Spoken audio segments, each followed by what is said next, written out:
Good evening, everyone. I'd like to call the special meeting of the Liquor Commission for July 1st, 2019 to order. Please rise. Please rise.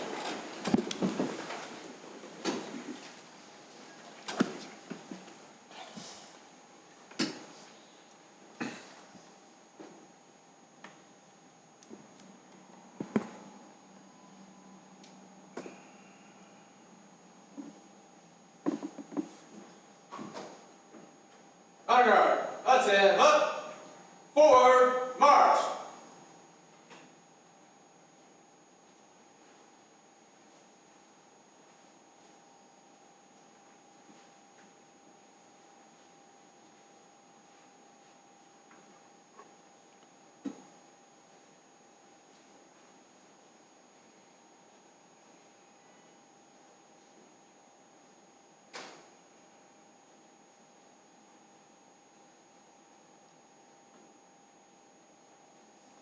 Prepare post.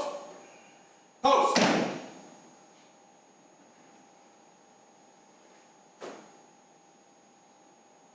Present arms.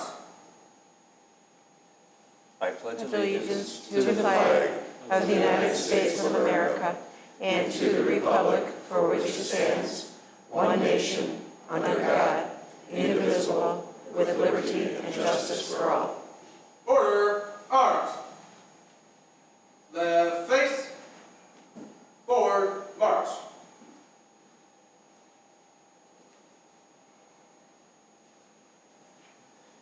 Please be seated.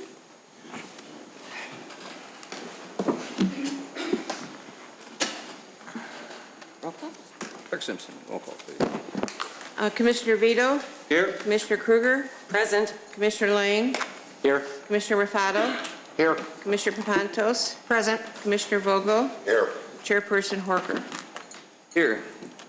You have before you the minutes of the special meeting of the Liquor Control Commission for June 17th, 2019. I need a motion for their approval.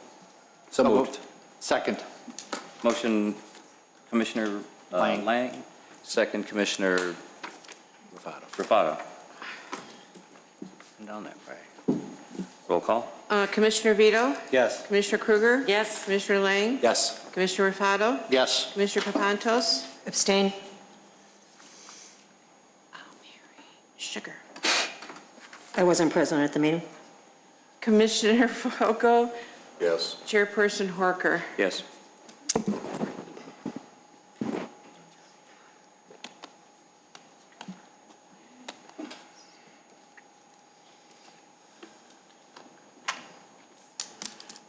Okay. Citizens' concerns and comments. There are Clerk none. Simpson. Moving right along. New business? Sorry. Ready for the next one? Sure. New business, request for a Class A liquor license from Bottleneck Wheeling LLC, DBA City Works Eatery and Poorhouse, 365 West Dundee Road in the Wheeling Town Center.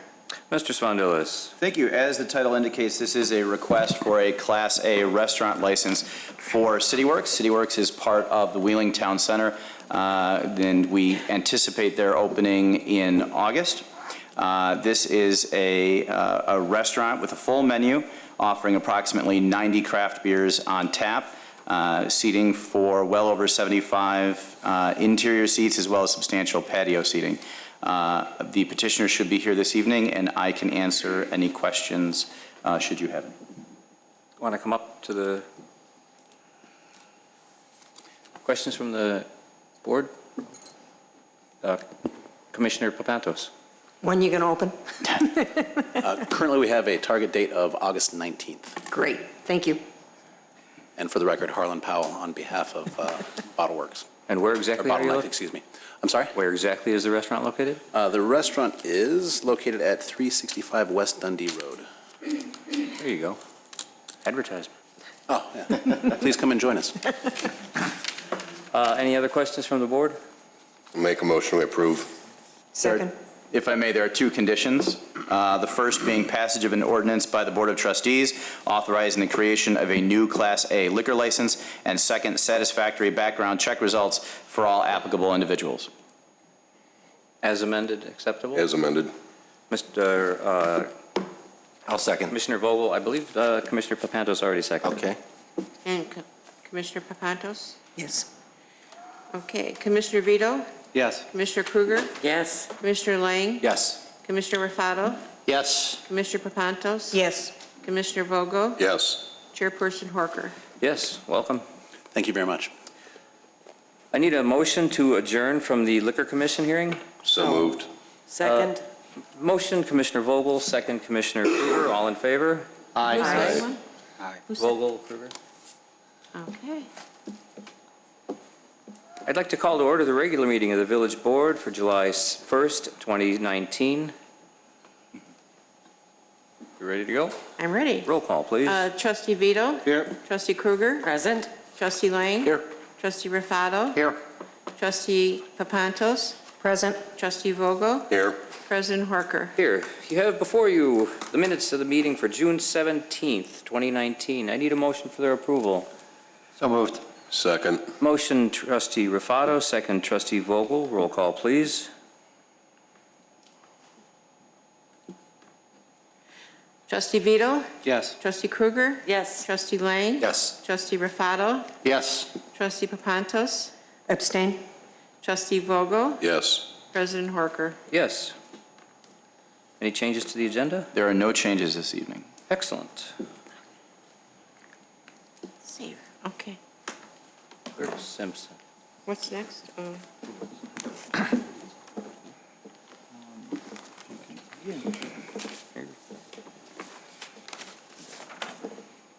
Should I introduce somebody?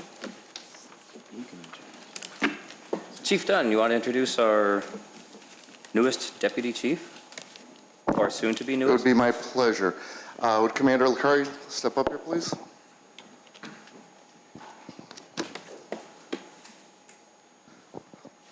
President Horker, members of the board, I'm pleased to present to you tonight Joe Licari. Joe is in his 30th year as a law enforcement officer here for the village of Wheeling. Joe has served in every division and every component within the police department. He's worked in the patrol division as a patrol officer. He's been an investigator.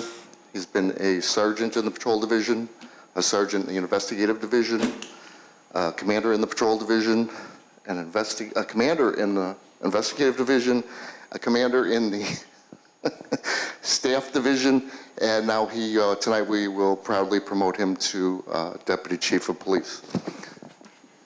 Joe lives in Prospect Heights. He has his family with him here tonight, and I'll allow him to introduce them.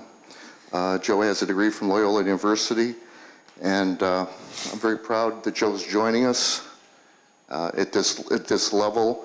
As you can tell by the attendance here tonight, Joe is not well liked, but he'll grow on you after a while. It took a few years, but I get along with him. So I'd like Joe to introduce his family, and then Clerk Simpson to swear him in. I have my beautiful wife with me, who I would like to thank you for allowing me to do what I've loved to do for the last 12, 13 years of our life together. So thank you. My son, Joey, my beautiful daughter, Ella, my middle daughter, Melissa, and her fiance, Jared. So once again, thank you.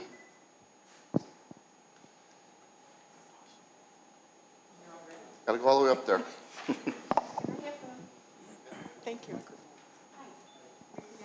I, Joseph, Joseph Licari, having been appointed to the position of Deputy Chief having been appointed to the position of Deputy Chief, of the Police Department of the Village of Wheeling, Police Department of the Village of Wheeling, the counties of Cook and Lake, in the counties of Cook and Lake, do solemnly swear do solemnly that I swear will support the Constitution of the United States that I will support the Constitution of the United States, and the Constitution of the State of Illinois. the Constitution of the State of Illinois, I will faithfully discharge the duties and that I will faithfully discharge the duties of Deputy Chief of Deputy Chief according to the best of my ability. according to the best of my ability.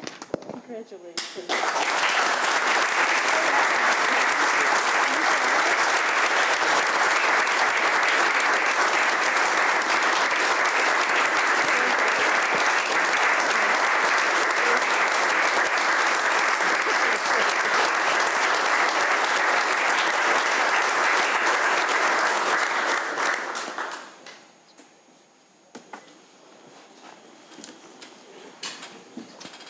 Congratulations. We do have some refreshments in the lobby. Oh, please. I want to thank you. So thank you, President Horker, Village Manager John Spandelis, and all the board. I want to always thank you for your support. It does not go unnoticed at the police department, so once again, thank you. I just want to thank everybody for coming. My family's here, my classmates from Staff and Command 448, Jack Brogan, our president, who I think this is your first day of retirement. 30 years as a sergeant with Mount Prospect. Congratulations, Jack, on your retirement. All my friends and family, thank you very much for coming. I appreciate it.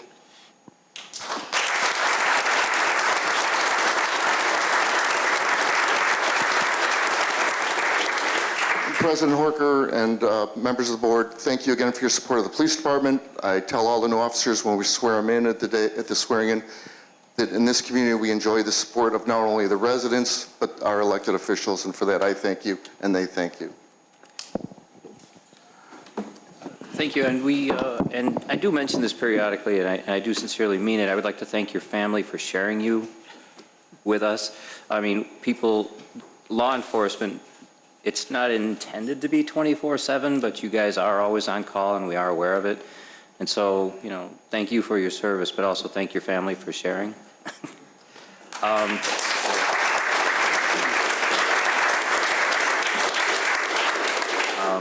And now, there are refreshments in the lobby.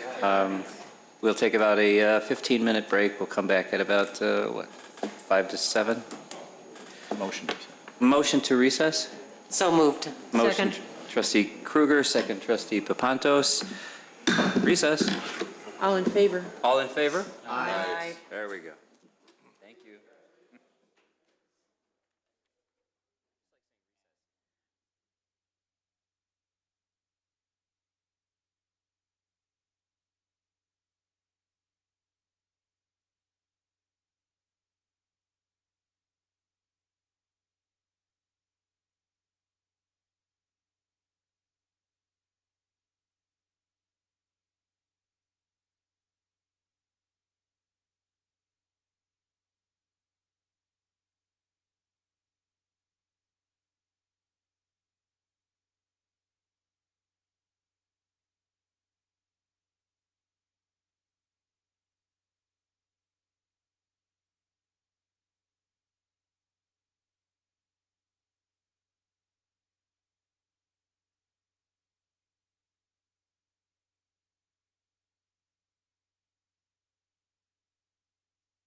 Probably. I will go get them.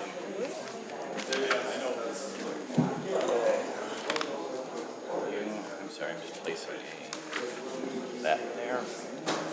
I'll go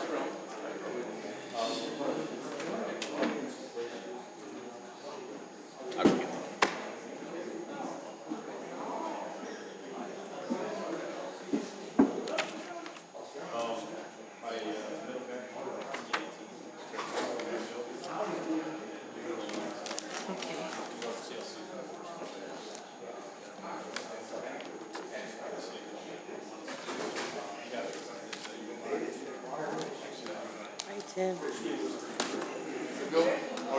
Yeah, when I looked up, When are we going back, 7 o'clock?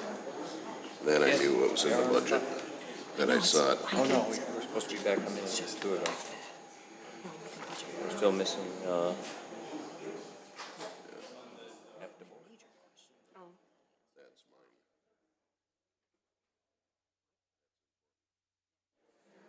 And that I knew it was going to be. found Because they showed a grant for that also, offsetting. No, it's at roll call. You're past the point. 90 5 state. I don't think it's state. I thought he said 5 state also. If he does. Thought it said us 5%.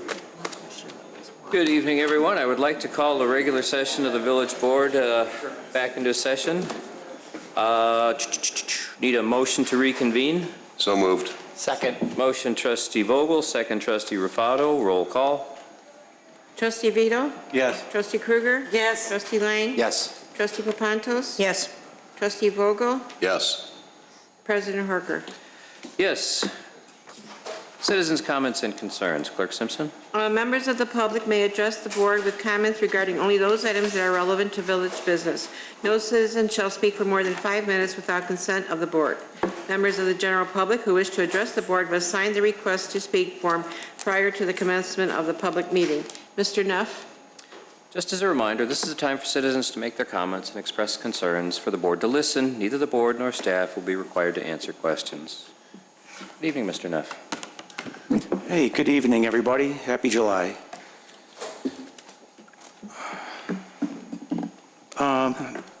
Steve Neff. I live in Wheeling on Wolf Road. I just happened to catch that there's an agenda item on the docket tonight for the purchase of land on Industrial Lane. And, you know, I'm sure it seems pretty harmless to, you know, for the airport to take over an auto body shop.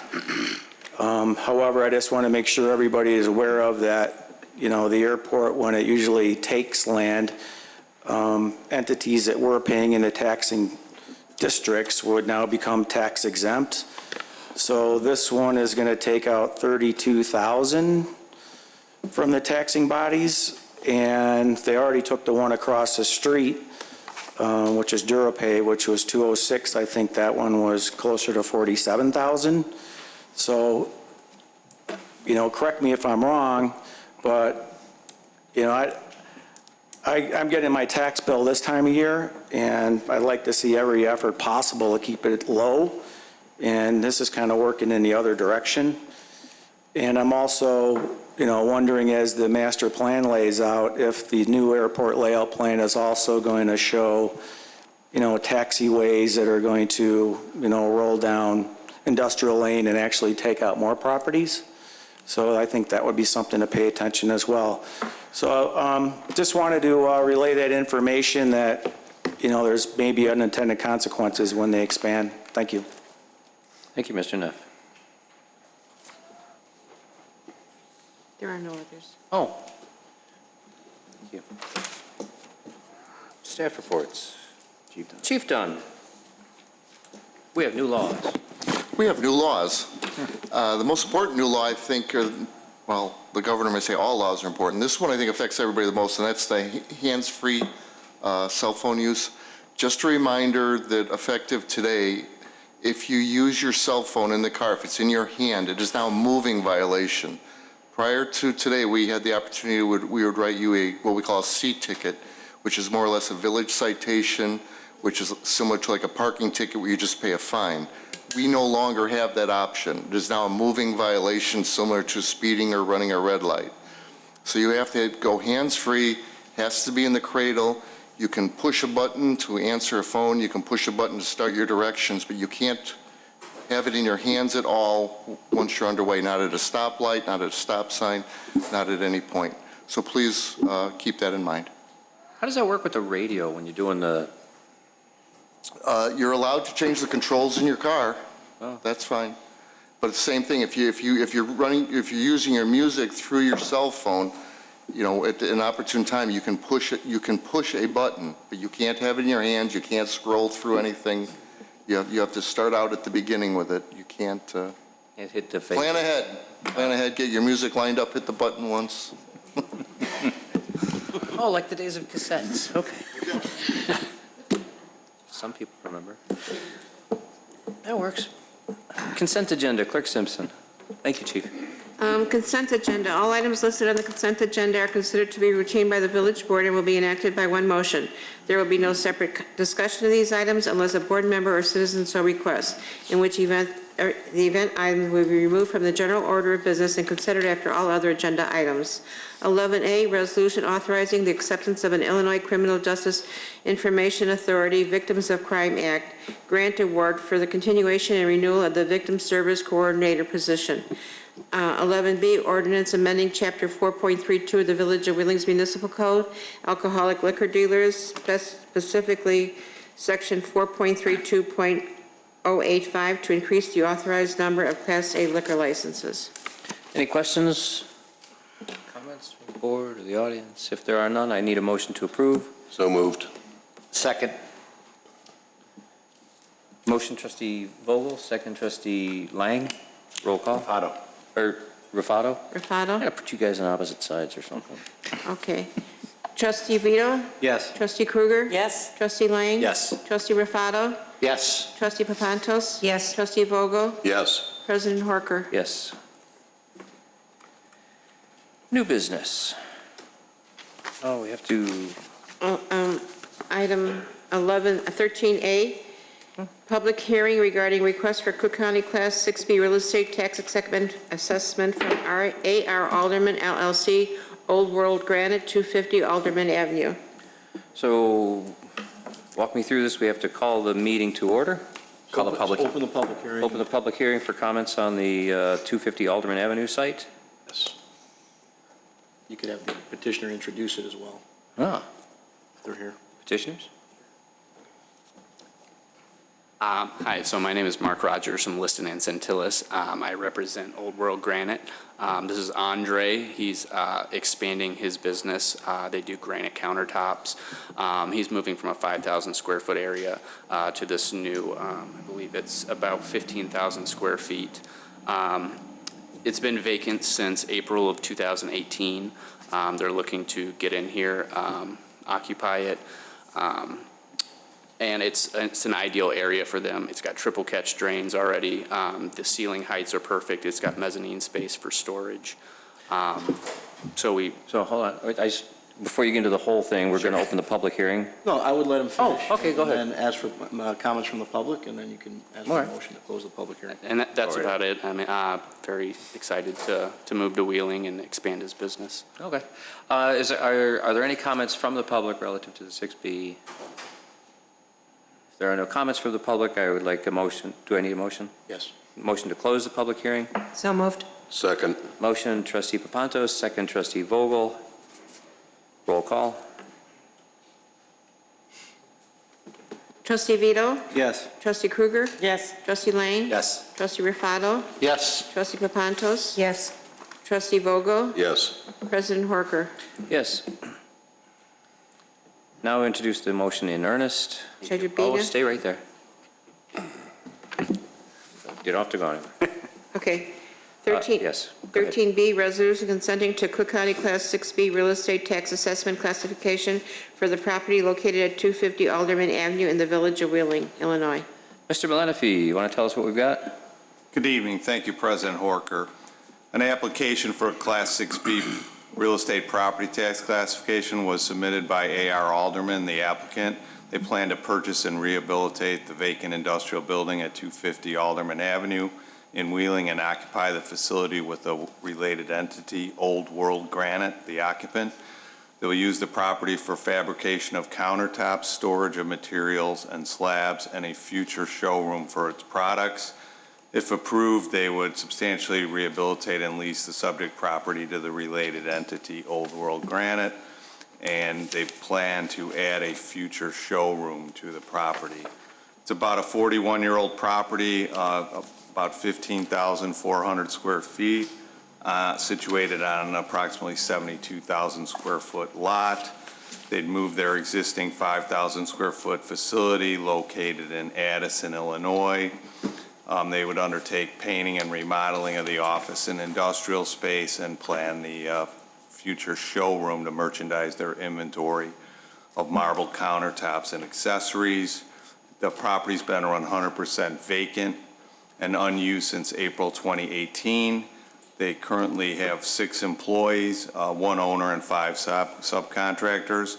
And within the first 2 years, the occupant plans to hire approximately 2 to 3 additional employees and would meet any living wage requirements. We've reviewed the application as summarized, and we recommend approval based upon reoccupation of a vacant property with purchase for value and substantial rehabilitation. If there's any question, Mark Rogers is here on behalf of the applicant. Thank you, Mr. Malinefi. Trustee Papantos, you followed by Trustee Lang. Thank you. And I'm not sure who to address the question to. This building has not been vacant for 2 years. Why should we consider special use for this? Sure. So the special circumstances branch of the 6B is normally it's 2 years vacant to get the reoccupation. With the special circumstances, the county allows for less than that. Usually we have to make the argument that without the 6B, the project would not go forward. It wouldn't be feasible. And I believe I think it's in the contract.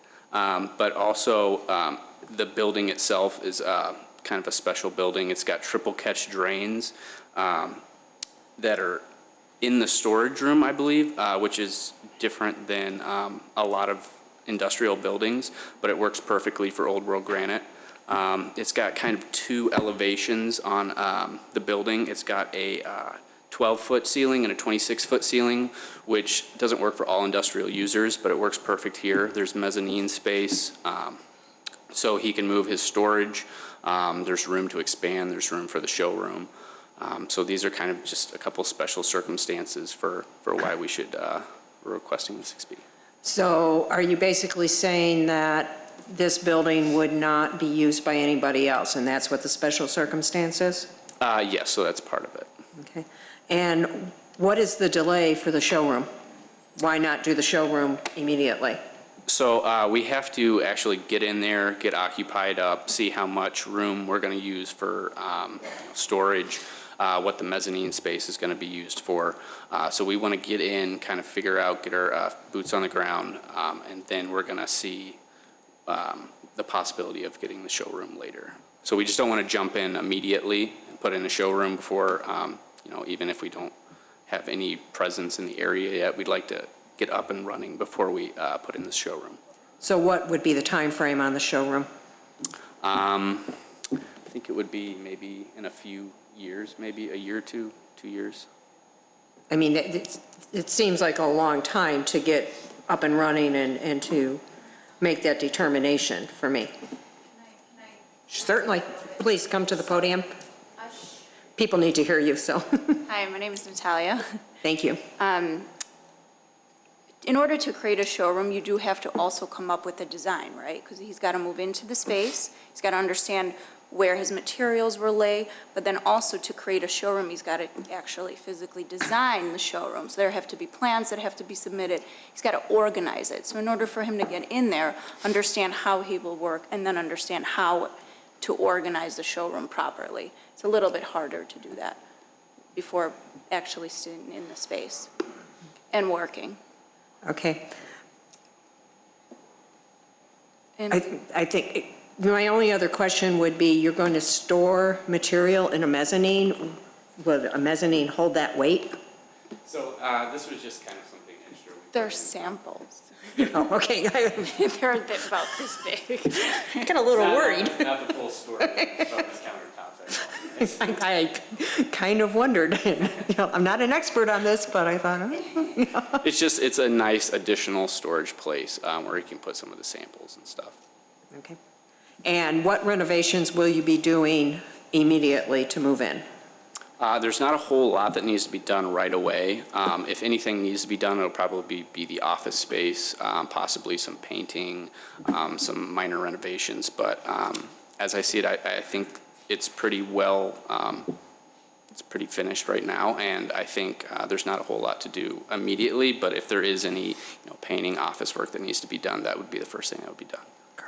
And when the showroom is there, will sales be occurring at that point? So we will Correct, sales generate tax. sales tax? Yes. Thank you. All set? Thank you.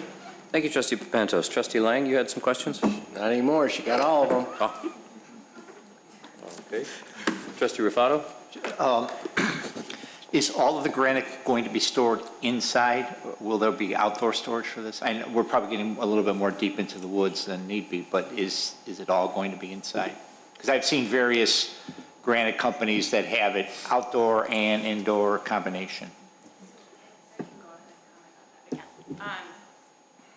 So there might be potential storage outside, but we have contacted zoning and showed them where we would particularly possibly want the outside storage, and we were told it wouldn't be a problem, we just have to go through the official hearing. Okay, great, thank you. Thank you.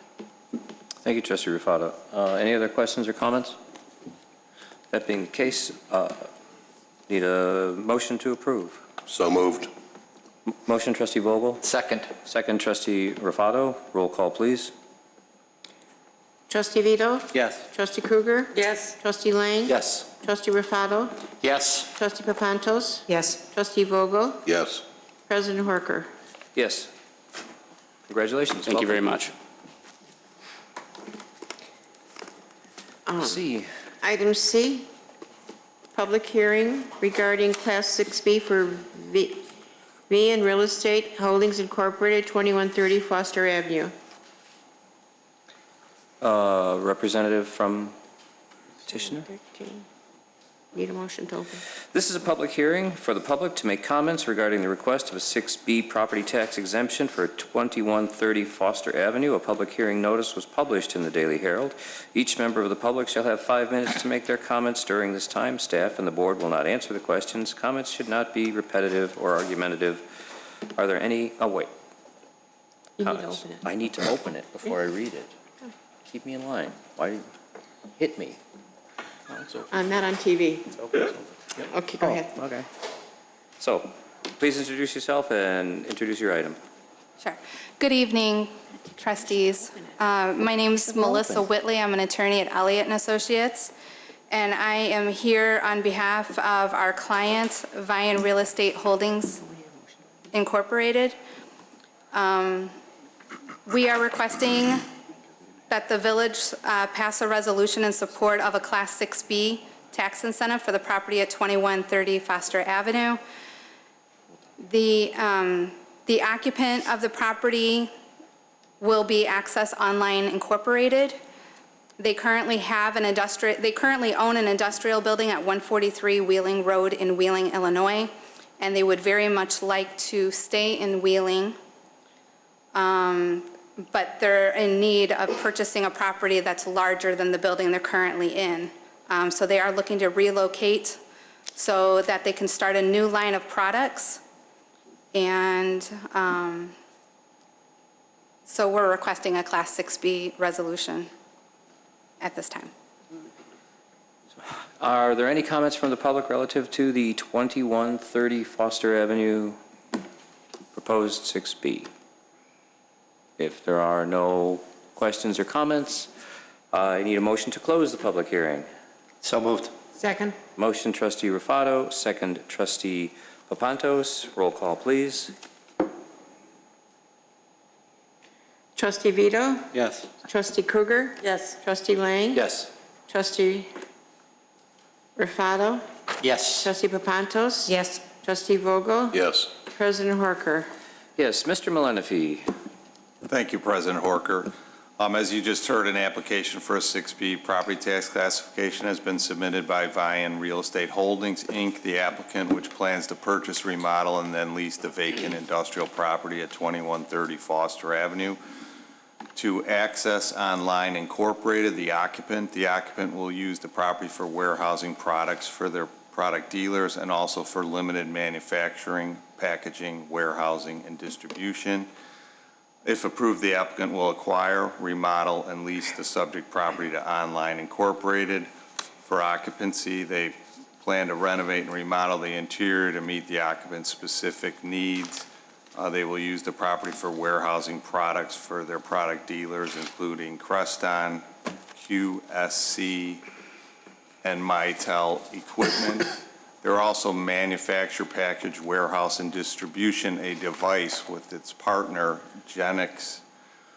The new device called GigaTwist by Nirix is a single wall plate connected by fiber to provide internet, telephony, cable, TV, IP, IPTV, etc., all in one. The property is comprised of approximately 17,400 square feet and is situated on an approximately 55,000 square foot lot. They would move from their existing multi-tenant building at 143 Wheeling Road in Wheeling to accommodate their growing business needs. The applicant has budgeted the cost to repair and improve the property in preparation for occupancy to be approximately $300,000. Proposed work includes plumbing, electrical, and drywall renovations. And the applicant will also have a heating, ventilation, and air conditioning assessment to determine whether the HVAC system is in operating condition. They currently employ 7 full-time employees and 9 part-time employees, and if the 6B is granted, the applicant would move into the subject property, and they anticipate hiring an additional 11 full-time employees. Village staff has reviewed the application as summarized and recommends approval of the 6B based upon reoccupation of a vacant property with a purchase for value and substantial rehabilitation. As you can see, the applicant's attorney is here to answer any questions you may have. Thank you. Thank you, Mr. Malenefi. Trustee Papantos, you had something? Thank you. For the owner, your new product, I just have some questions about that. You're going to have to step up to the mic so everybody can hear you. Sorry. Good evening, everybody. Good evening. On the new product, is that regulated by FCC or any other regulatory agency? And if so, how long does it take you to get approval, and when would you be able to market it? It's already regulated by FCC. So it is approved? Yes. Okay, thank you. That's all. If there are no other questions from the board, no other comments, I would be looking for a motion to approve. So moved. Second. Motion, Trustee Rufato, second, Trustee Papantos. Roll call, please. Is this on D? B, correct. No. D. D is in David. Yes.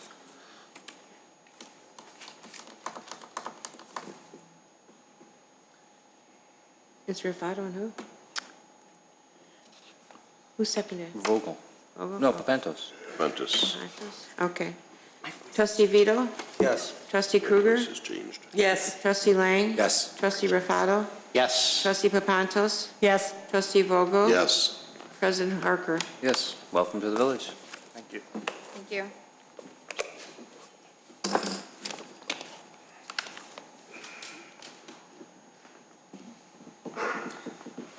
Item E. Presentation, fiscal year 2018 comprehensive annual finance report and audit process by Sikich LLC. Mr. Monshane, what do we got? Thank you, President Horker. As the village board is aware, the village recently completed the fiscal year 2018 audit process and provided you with copies of the comprehensive annual financial report and related documents. The audit process went very well this year, in large part to the help and professionalism that we received from our auditors, Sikich LLP. As we've done in prior years, We've asked Brian Lefevre, who's a partner with Sikich, to appear here tonight and briefly discuss the comprehensive annual financial report and related documents and answer any questions that you might have for him. So with that, I'd like to turn it over to Brian. Thanks, Michael. Good evening. On behalf of Sikich, I'd like to thank the President and the members of the board for inviting us to present some brief comments on the audit process and also the comprehensive annual financial report, which is the document resulting from the audit of the village for your year ended December 31st, 2018.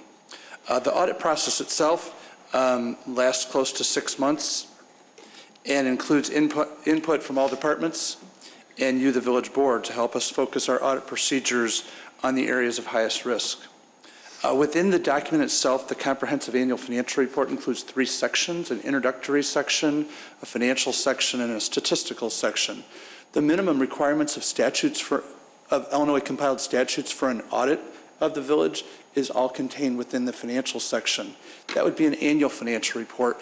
You've gone above and beyond to create the most transparent document, meaning a comprehensive annual financial report, adding the introductory and statistical section as well. The introductory section includes on the 3rd page, 3rd Roman numeral, in the introductory section is the award that the village received from the Government Finance Officers Association for its 2017 CAFR. This was the 38th year that the village received the Certificate of Achievement for Excellence in Financial Reporting. You should all be commended for that. It's the highest award that you can receive for your CAFR within the local government community. Within the financial section is the independent auditor's report. This is where we give an opinion on the financial statements, which is what the purpose of the audit is. We follow 2 sets of standards. The auditing standards that tells us the types of procedures we're supposed to perform when we conduct our audit come from the AICPA, the American Institute for Certified Public Accountants. And then the financial reporting standards for local governments such as yourself come from the Governmental Accounting Standards Board, or GASB. And that tells us what the statements themselves, or the form and content of those statements, need to include. Once we follow those 2 sets of standards, we can then give an opinion on the financial statements. We're pleased to present an unmodified opinion, and what that means is that the financial statements are presented fairly in accordance with generally accepted accounting principles, free of material misstatement. Within the audit opinion, you'll note on page 2 an additional paragraph. In this year's opinion, you were required to implement a new GASB standard, GASB Statement 75, which relates to post-employment benefits other than pensions. You might remember a few years ago, you were required to, for the first time, record the net pension liability for your police and fire pension plans, along with IMRF. This now requires the OPEB liability be recorded on the financial statements. The final page of the opinion, page 3, includes a paragraph at the end talking about an additional report that we issued, and that relates to government auditing standards. Specifically, that is the single audit report that we issued. Anytime the village expends more than $750,000 in federal grant revenues, you're required to have a separate single audit, which is a compliance audit of those major programs that compose those grant dollars that you expended. The village had over $2.2 million in federal expenditures for 2018. The Community Development Block Grant Disaster Recovery Program was the major program that was tested again this year, and we had an unmodified opinion on the compliance over that major program. In addition, we also gave an unmodified opinion on the village's compliance over laws and regulations that could have a material impact on your financial statements. So all the highest level of opinions that you can receive, you'll also find on page 174, if you're looking for the compliance opinion on the village's compliance with the tax increment financing laws in Illinois related to its TIF districts. The last document I would bring to your attention is the management discussion analysis, which follows the independent auditor's report. I would encourage you all to read this document. If you don't read the whole CAFR, this is the executive summary. It's written by the village. It's the one place in the document where you get to give the reasons for changes from 2017 to 2018 and get a real good overview of the finances of the village. As Michael mentioned, the audit went very smoothly. All the information we needed to complete the audit was received on a timely basis, and all deadlines were met. And this couldn't have been done without the hard work by all the village staff and our team that worked with you from Sikich. With that, I'd be happy to answer any questions that you might have. Trustee Lang? Well, my statement is more towards Michael. So, you know, there's a lot of information in here that you guys have put together. And I know the airport, Chicago Executive Airport also participates in this. All government bodies with public money participate in these studies, correct? That's correct. And so really this is a thumbs up for responsible financial use of taxpayer dollars and so on. Is that correct? Correct. And so, and Michael, this is something that we go through this process every year and you come before us, but it hasn't really been explained of what, you know, that either we're doing a really good job financially or we're just doing okay. What it tells you is not that you're doing well financially. What it tells you is that you're making decisions based on good financial information being provided to you throughout the year. So when you look through those other documents, you don't see a lot of adjustments to the financial statements. That tells you that the finance department, with input from all the other departments that are approving bills and that kind of thing throughout the year, this information is being presented appropriately to you during the year so that you can make informed decisions on things that come forth before your agenda that have a financial ramification. Well, it's a great process, and the public should be happy to know that, you know, they are in good hands, and this is something that definitely proves that. So thank you. You're very welcome. Thank you, Trustee Lang. Any other comments? If there are, thank you for the presentation, sir. Great. Thank you very much.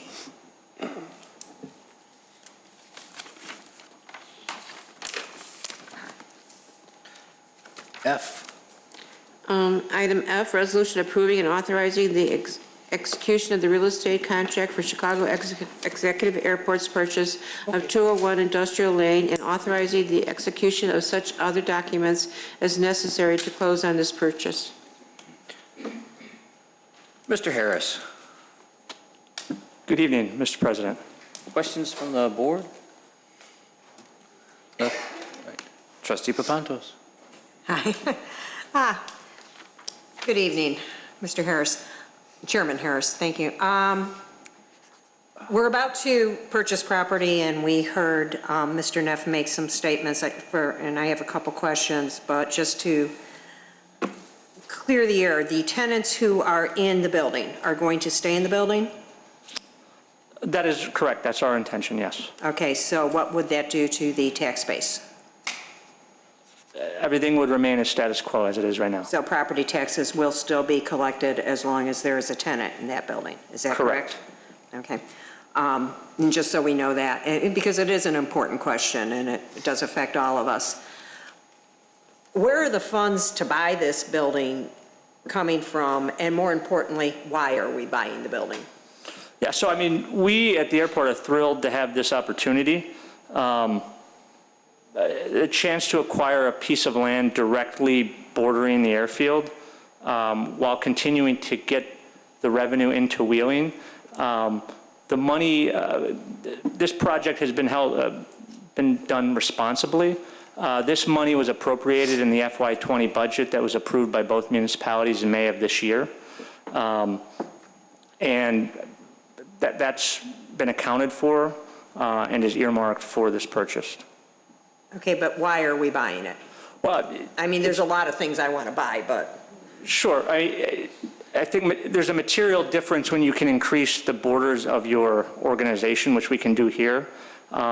Regardless of the future use of the land, the ability to acquire a piece of land that enables us to take our boundaries and increase it is beneficial for both the airport and the village in a strategic sense. And how is money received from the federal government and or state on this? This is reimbursable at a 95% clip, 90% from the federal level and 5% from the state. So the airport, at the summation of those reimbursements, the airport will be responsible for 5% of the total purchase price. And what is the total purchase price, do you know? $377. Great, thank you. Thank you, trustee Papantos. Any other questions? Answered it. There are no other questions. We need a motion to approve. So moved. Second. Motion trustee Kruger, second trustee Vogel. Roll call. Trustee Vito? Yes. Trustee Kruger? Yes. Trustee Lang? Yes. Trustee Raffato? Yes. Trustee Papantos? Yes. Trustee Vogel? Yes. President Horker? Yes. There you go. Thank you. G. Item G, resolution amending resolution number 19-079, awarding a facade and building improvement grant for House of Reynolds, 318 North Milwaukee. Mr. Jennings. Thank you, President Horker. House of Rental was awarded a facade improvement grant for the replacement of the existing fence at the property in early June. In conjunction with the grant award and the associated special use approval, the Board of Trustees had a condition of approval that required the gate that you can see at the right side of this photograph to be included in the project. The petitioner, subsequent to the approval, obtained a quote to revise the project plan and has returned with a request to increase the grant award in an amount that would be equal to 50% of the additional cost of including the grant, including the gate with the other portion of the project. That amount is 50% of the gate cost and would be done in accordance with the terms of the facade grant program. So the legislation that you have in front of you is a resolution that would amend the resolution that was previously approved to include that additional amount with the grant. Happy to answer any questions that you might have on this, and the petitioner is here as well. Trustee Kruger had some questions. Thank you, Mr. President. Mr. Wright, when do you intend to start work, and when do you think it'll be completed? Permit was picked up today, and if things line up correctly, next Monday. Take about a week to complete. Wow, great. And thank you for coming back, and thanks for doing the gate. Sure, absolutely. That's all I have. Thanks. Okay. Thank you, trustee Kruger. If there are no other questions, I would look for a motion to approve the amendment. So moved. Second. Motion trustee Papantos, second trustee Kruger. Roll call. Trustee Vito? Yes. Trustee Kruger? Yes. Trustee Lang? Yes. Trustee Raffato? Yes. Trustee Papantos? Yes. Trustee Vogel? Yes. President Horker? Yes, thank you, sir. All right, very good. Thank you. H, Yes, ma'am. ordinance granting special use approval for recreational and instructional facility at 50 North Elmhurst Road for Ever Dance Fitness LLC, docket number 2019-12. Mr. Jennings. Thank you. The petitioner, Forever Dance, is an existing dance studio located at 15 North Elmhurst Road. The zoning code allows this type of use to be considered as a permitted use up to a certain size. At this time, the business is seeking to expand, thus triggering the requirement for special use approval. The Plan Commission has reviewed and recommended approval of the expansion of their capacity, subject to two conditions. Number one, the number of participants shall not exceed 30 people at any one time. And number two, that prior to the issuance of a business license allowing for the increase in participants beyond 12 people, soundproofing shall be installed on the shared tenant walls, subject to village staff review and approval. With that, the petitioner, I believe, is here and can answer questions about the petition. Trustee Raffato.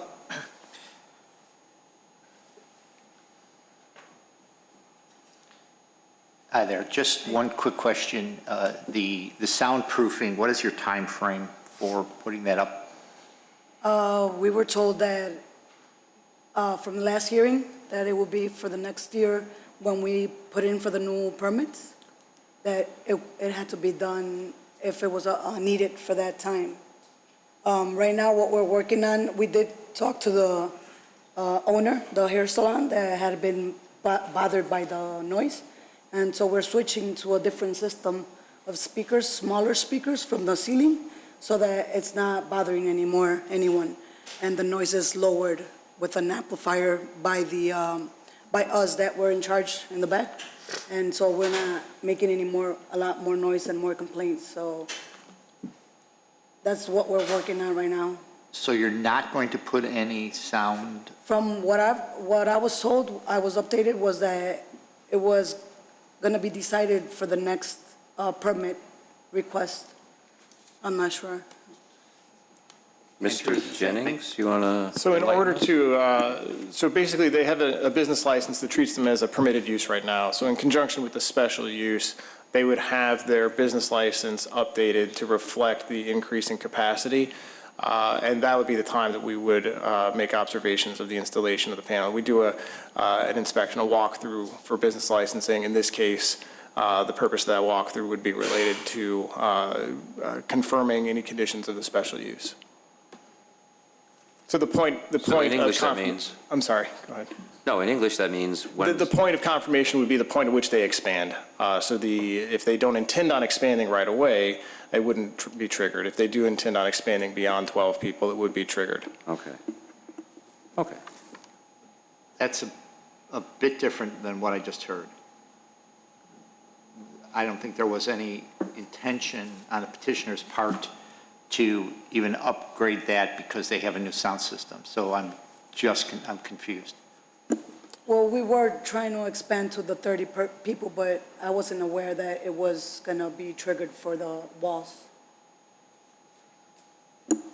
So the special use, which is the subject of the review tonight, is the legislation that would allow them to go beyond 12 people. So once this, if this were to be approved, they would not necessarily need to immediately install. It's the point at which we would observe the installation would be when they expand beyond 12 people. So we could be saying the same thing in different ways, but yeah, the point at which they would be required to make that installation, based on the way this is drafted right now, would be at expansion.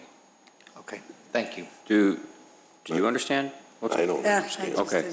Okay. Pat, Mr. President, I don't understand. How are we going to know when they expand? I mean, today's a class is 12, tomorrow it's 20. What triggers? That is a good question. We're going to go over there every day and check the head count? We could do a periodic check. We've been out there several times to work with them on investigating the noise complaints. So we could absolutely go out and check to see what the head count is. But the other side of it would be if they do notify us that they're ready for their business license to be updated, we would definitely go out at that point.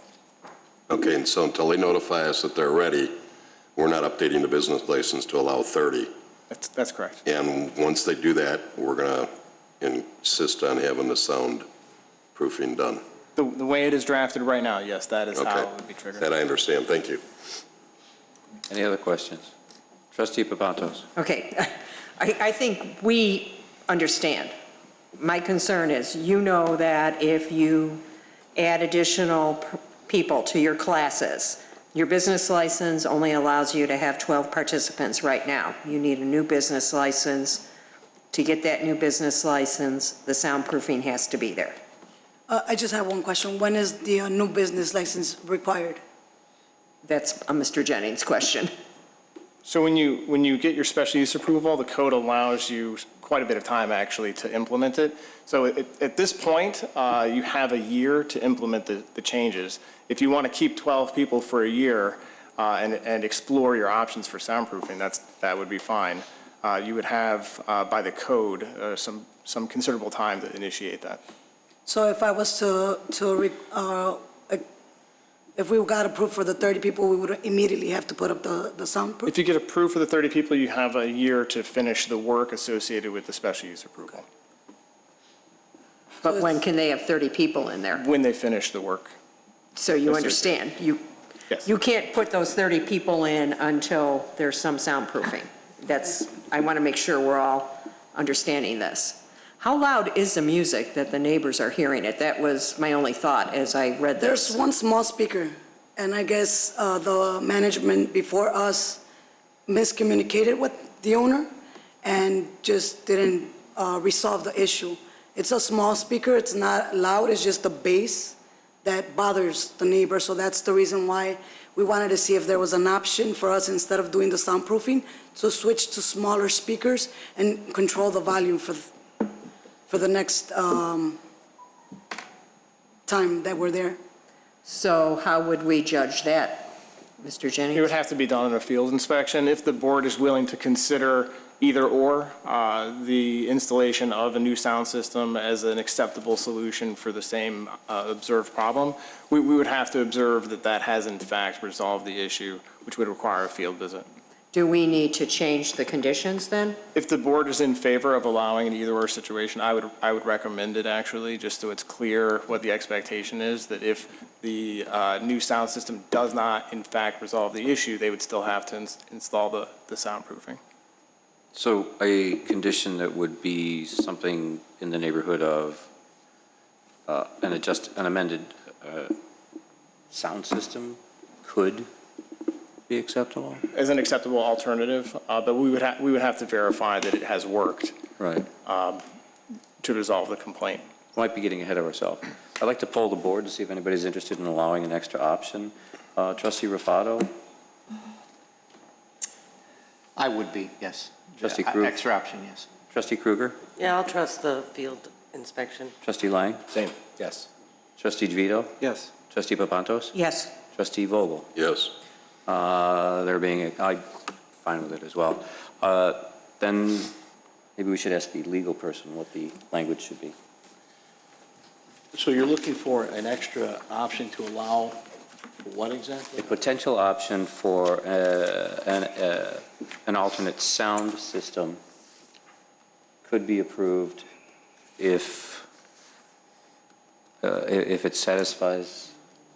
Could be required or approved? Are you looking to require? Trying to present, I think we're trying to present an extra option, an alternative option. So it sounds, and I don't mean to put words in your mouth, but it sounds like you're requesting the ability to try the new sound system first and see if it resolves the issue of the excessive noise next door. I actually spoke to the business owner, the hair salon, and she's willing to give it a try too, because she did mention the old management wasn't working with her. And I do understand she's an owner and she doesn't have to be bothered, or she doesn't have to even call us to say lower the music, so I understand that part. That's why we were hoping to get that other option to change the system, the sound system. So back to Mr. Ferrolo. Yeah, I'm really not sure how that I'm following this. You're looking to add a third option. These are conditions of their special use. Yes. That they have to meet, and you're looking to give them an option or as a condition? I'm really Change the second condition? Prior to add an alternative to the second condition?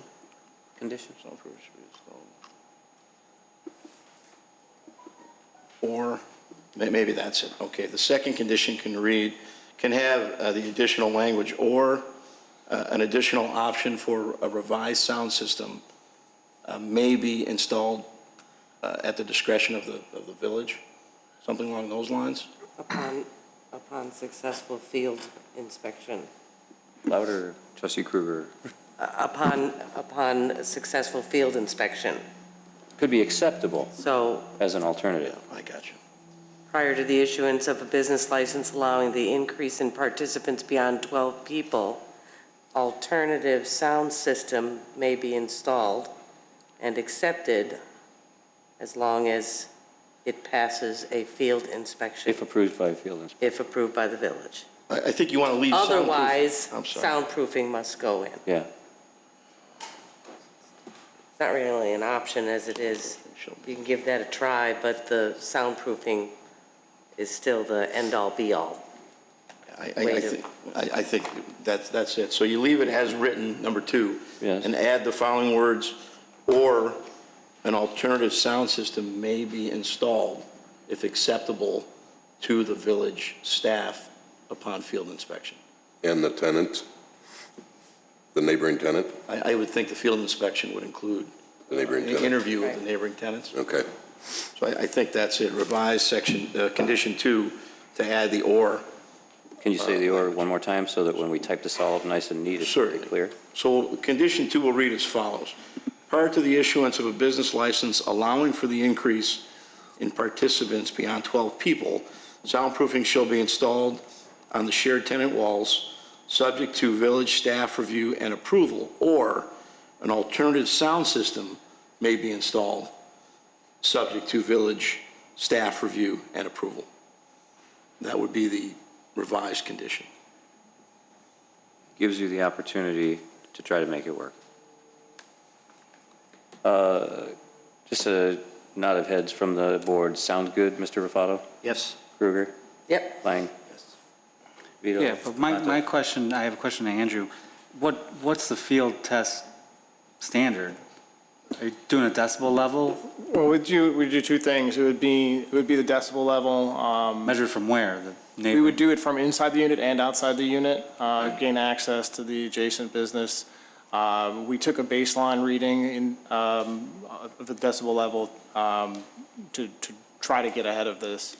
And so then it would be field observation as well. In addition to the decibel, bass doesn't pick up really well on the decibel meter, so in addition to the decibel reading, it would just be a field observation of how the noise carries through the walls. Is there any way to make it objective? Or is it just going to be subjective? I mean, that makes me nervous. There is some level of subjectivity to this, but the equipment available limits us in that. All right. Yes. Thank you, Trustee Vito. Trustee Papantos? Yes. Vogel? Yes. Then I would need a motion to approve the ordinance as amended. So moved. Trustee Vogel, second. Trustee Kruger? Roll call. Trustee Vito? Yes. Trustee Kruger? Yes. Trustee Lang? Yes. Trustee Rafato? Yes. Trustee Papantos? Yes. Trustee Vogel? Yes. President Horker? Yes. Good luck, ladies. Thank you so much.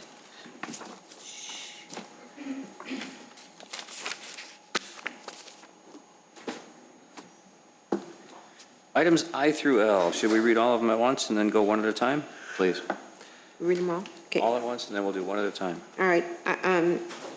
13I, ordinance granting a variation from Title 19 zoning to permit a decrease in the minimum required green space from 25% to 14% for a surface parking lot expansion, 199 Shepard Avenue, JV Global, docket number 2019-11A. Item J, ordinance granting a special use to permit a motor vehicle heavy repair facility within a portion of the existing building, 199 Shepard Avenue, JV Global, docket number 2019-11B. K, ordinance granting special use site plan approval to permit motor vehicle heavy outdoor storage within a proposed surface parking lot, 199 Shepard Avenue, JV Global, docket number 2019-11C. Item 11, ordinance granting a special use to permit a truck freight terminal consisting of 2 operators, 199 Shepard Avenue, JV Global, docket number 2019-11D. I would like to open the item I, the ordinance granting a variation of Title 19 to permit a decrease in the minimum required green space from 25% to 14% of surface parking lot expansion, for a surface parking lot expansion. Trustee Papantos, you have questions? Yes, thank you. Did you want to do a presentation first to kind of fill us in? Thank you. Thank you. I'm sorry, Mr. Shapiro, would you please? Good evening, I'm Dan Shapiro. I'm here on behalf of the applicant for these 4 requests. We very much appreciate you hearing us tonight.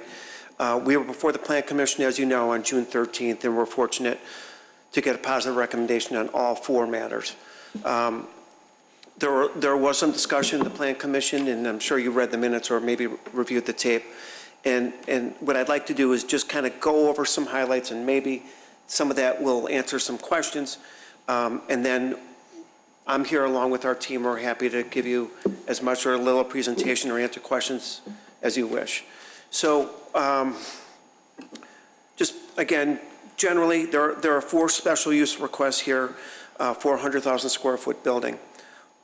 The staff report is excellent. It's very comprehensive, and what we learned and took away from the staff report is that what we're suggesting is consistent with surrounding zoning. and consistent with the comprehensive plan. Now, staff had some concerns, and we addressed those at Plan Commission. We'll address those tonight. But what is important, I think, is that there are 2 businesses that have been here for an aggregate over 40 years that are looking to expand and stay here in the village. And those businesses, Argus and Fresh Farms, would create 76 jobs and would create some additional activity in the industrial area in the I-3. I also tell you that because it is a property that has been vacant, and we've worked with staff over a period of several months to try to work out and adjust some of the uses so that it could be put forth to you in a very, hopefully very simple, straightforward manner. As you know, there's like a bus depot nearby. There are 90 buses, just like baseball throwaway. And so this is not unusual or inconsistent with what else is going on there. The 84 spaces would be designated as part of the leases. We have that chart on page 2 of the staff report where we designate a certain number of spaces for a certain number of employees, along with the square footage, hours of operation, and the total number of employees that we would expect. In terms of some of the concerns that we saw at staff and at the Village Plan Commission hearing, one had to do with operations, and we stressed, and we'll stress again tonight, that the operations will be inside. There will not be trucks inside. So when there are deliveries, it's going to be at the dock. And the operations, whether that be logistics or otherwise, will be inside. Now, of course, there's a small area for truck maintenance and repair that goes without saying is inside. But when we're talking about the distribution and we're talking about pickup, delivery of storage, et cetera, the truck will only get to the loading dock, and that's it. Another concern that, another issue, I'm not sure it's a concern, another issue that was discussed was trash. So what we talked to the Plan Commission about was working with waste management. Currently at Argus, there are several bins that are on wheels. Obviously, you can take the trash bin up and down, and there are many of those, and then a huge container. It's probably about 7 feet high, maybe about 15, 20 feet long. And that's waste management too. Those containers can be wheeled throughout that building and presumably throughout this building to the big container where it would be put and taken away by waste management. Of course, we would make sure that that was acceptable to waste management, and I think that's one of the things that we talked about at the Plan Commission. If waste management was cool with that, then I think, at least at the hearing, the Plan Commission was okay with that. Staff also talked about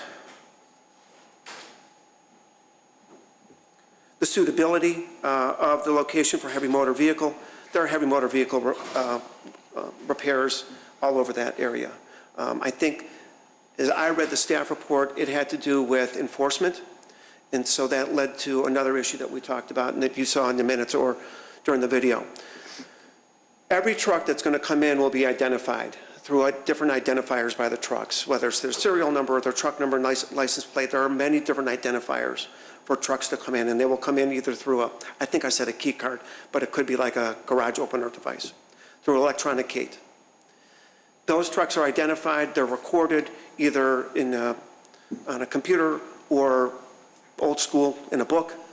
And if a truck wants to come in that isn't recorded having been on our site or on our site, they don't get repaired. They don't get washed. It's simple as that. So I think that was one of the issues that staff brought up about enforceability. Anytime the village wants to come by, check our books or our computer data, please. Let us know. The other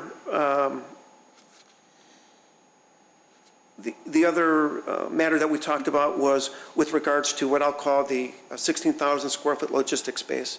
And there was some discussion about whether or not additional tenants there would create more intensity. I believe it was the Plan Commission's recommendation that as long as the 16,000 square feet and as long as the total aggregate number of parking spaces did not increase, then whether we split a space or not was acceptable to them in terms of their recommendation. So those were some of the issues that got a little more attention on the 13th of June, and we're here to answer any questions or talk about anything you would like to talk about. Our team is here. So maybe we'll just open up for questions, if that's okay with you. I also want to say, I'm sorry, Trustee Lang, that last month on the 13th, the owner's representative, Ken Shermang, and I'm sorry about that, Ken, was here. He's a representative of the prior ownership. He was very helpful. He's here tonight to answer any historical questions about how the space was used. Thank you, Mr. Shapiro. Now, Trustee Papantos, and followed by Trustee Lang. Thank you. And I'm going to start with the variance. How many trucks does Argus currently own? Argus owns just a couple of trucks. But So- let me, okay. Okay, so they own 2? Sure. Okay. But they're saying they need 30 spaces. Where are those other 28 spaces, which I'm assuming are owner-operated trucks, currently parked? I'm having a hard time understanding And that's a why we great need question. 30 spaces. It's a great question, and it's a very logical, reasonable question to ask. I'll take some of the blame for not being as precise as I should have been at the Plan Commission. Argus owns 2 trucks, but at their facility now, there are 15, 16 trucks that come in there every day. They come in and they leave every day.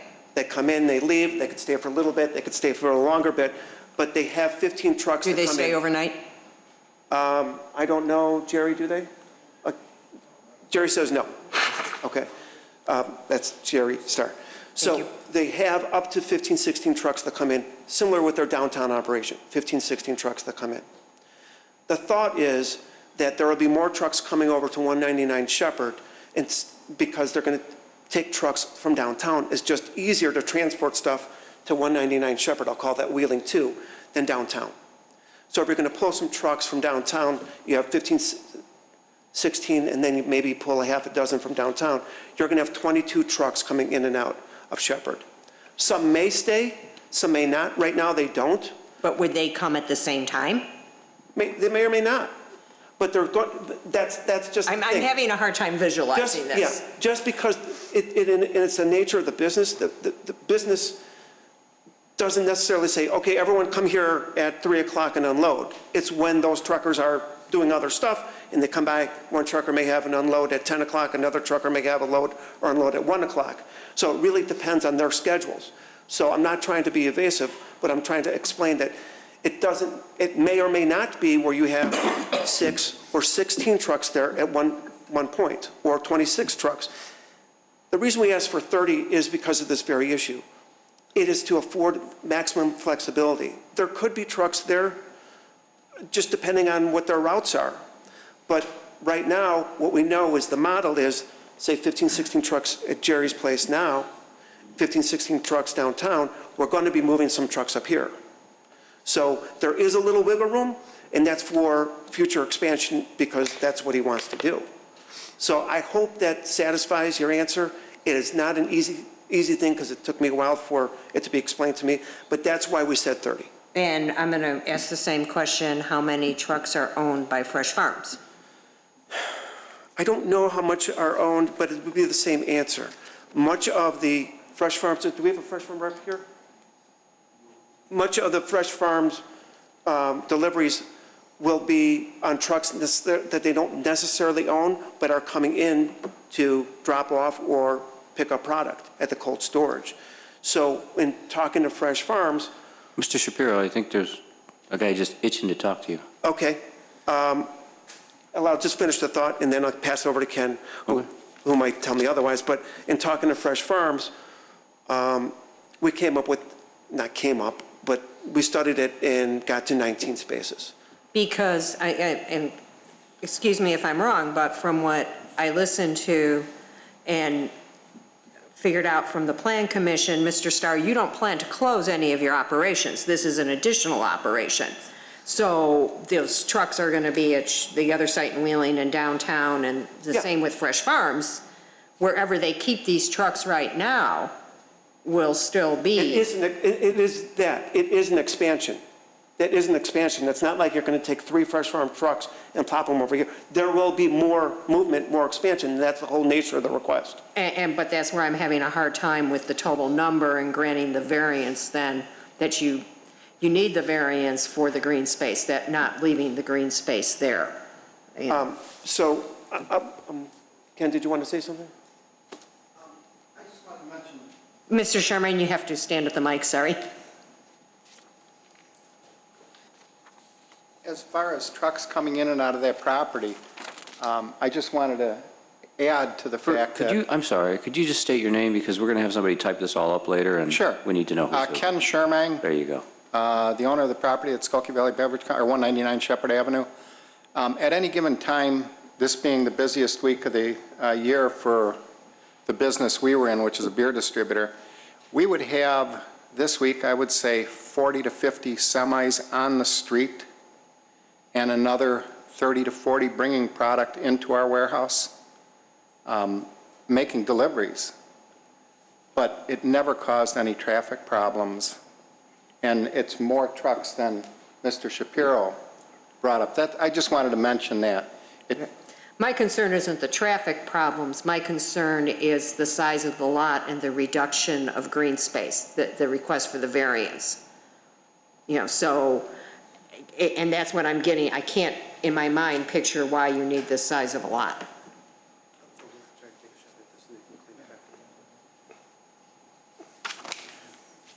They parked in the street. You just said they parked. Two things on that. First, Mr. Rooney, our civil engineer, is here. MWRD permitted this area, along with the property at the south as a larger subdivision, to be completely graded for MWRD purposes. It's been permitted for the last 48 years, since 1971, anticipating that the 3.5 acre would be completely paved. So in terms of the stormwater drainage and where will the water go and will there be drainage issues, MWRD is fine with it. There was a plan in the late 90s that showed this to be a building which took up the whole 3.5 acres. That was approved, but it never went forward. So the drainage itself has been approved for 48 years. Now, in terms of the parking, all I can tell you is that we looked at this very, very closely and tried to, one, maximize the parking lot, because I'll be honest, it's good for us, while also making sure that the drainage is taken care of. We know the drainage is taken care of because there was an MWRD permit. I think the village engineer, when we were before the Plan Commission, had recognized that. Secondly, we tried to make enough spaces so that each of the tenants would be good with it, so they would be marketable. There was some concern at the last meeting of trucks going on waiting on one of the side roads. We don't want that to happen. So we built in a little fudge factor so that we don't have too much and yet not enough. And with that, we tried to design it in a way where it allows businesses to expand, keeps the trucks from idling on the side street, complies with MWRD permit, and also gets us to where we have letters of intent. It wasn't a simple thing. It's not a simple answer, but that's where we went. Right. And I guess my concern is that the parking lot, and I think we refer to that as Lot 1. Yes. What is now green space and will be. Right there, yes. Will become a truck parking lot because somebody's going to say, oh, gee, we don't need all those spaces. And so now they're vacant and they're there, and if you build it, they will come. We heard that from staff since day one. And what was the answer? And the answer is that the trucks that will there can and will only be associated with a tenant. How do we prove that? Just like you prove the conditional use. Have a field inspection. The young lady who was here, whether they have 11, 12, or 30 people, that's what your code enforcement folks do. Okay. And that's one of the conditions, I believe, that would be part of the special use. But I am telling you what we have is not only we'll call it the system for recording of the trucks that are there, putting it in the book or in the computer. We also have video, we also have gates, and we also have our own well-being. I mean, we don't want you guys coming in and slapping a stop order. It would defeat our purpose. Thank you. Thank you, Trustee Papantos.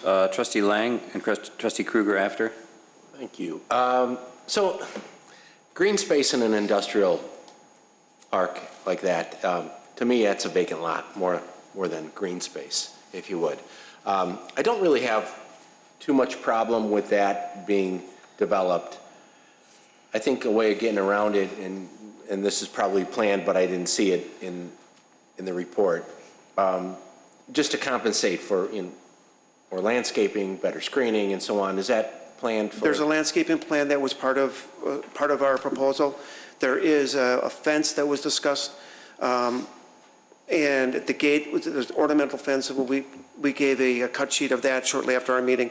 So there's a landscaping plan that at least at the Plan Commission level, they were pleased with, as well as fencing.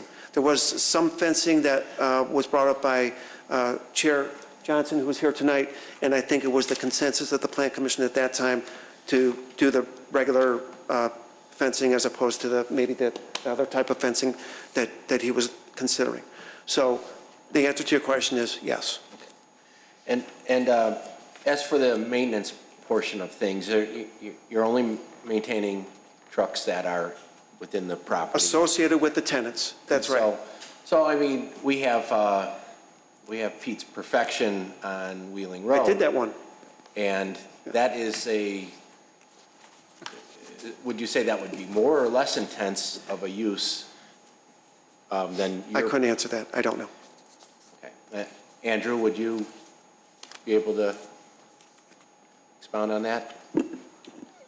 In terms of a guess as to how intense this collection of potential users would be? Yes. No, I would not hazard a guess at that.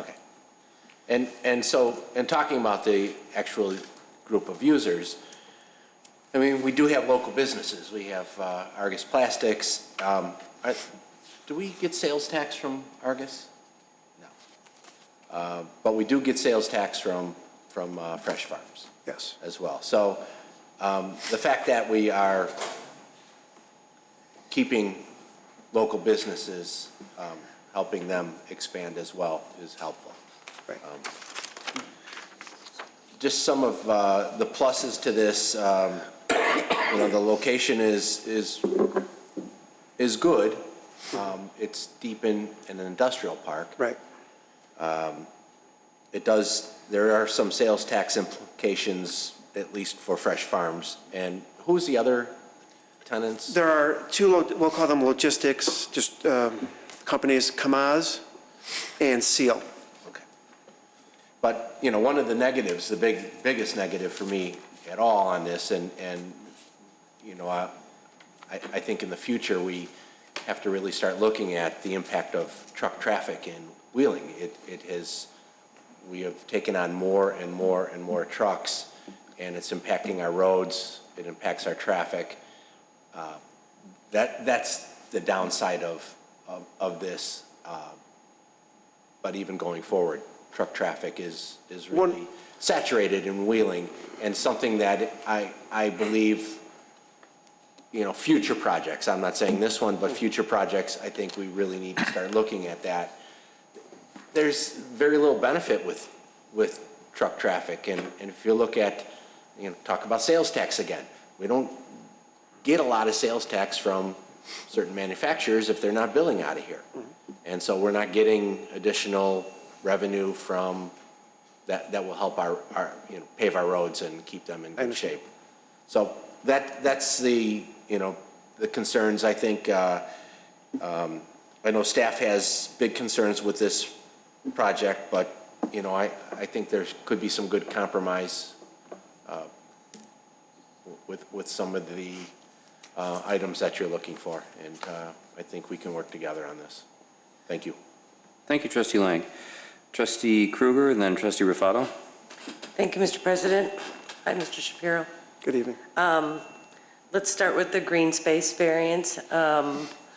I heard you say earlier about identifiers for the trucks, VIN, license, logs, and there'd be no repair, no washing for any trucks that don't belong there. But you didn't say parking. So. Same would be true. Same would be true? Okay. Parking, again, I want to be clear, and I know this is critical, parking only belongs to will only be there if it belongs to a tenant. Okay. Well, as the green space variance, you have to meet the requirements for that variance request, right? And you have to show a hardship. I'm kind of with Trustee Papantos. I'm not sure what the hardship is. It's sort of a self-imposed hardship because you've already allocated all 84 spaces to your proposed tenants.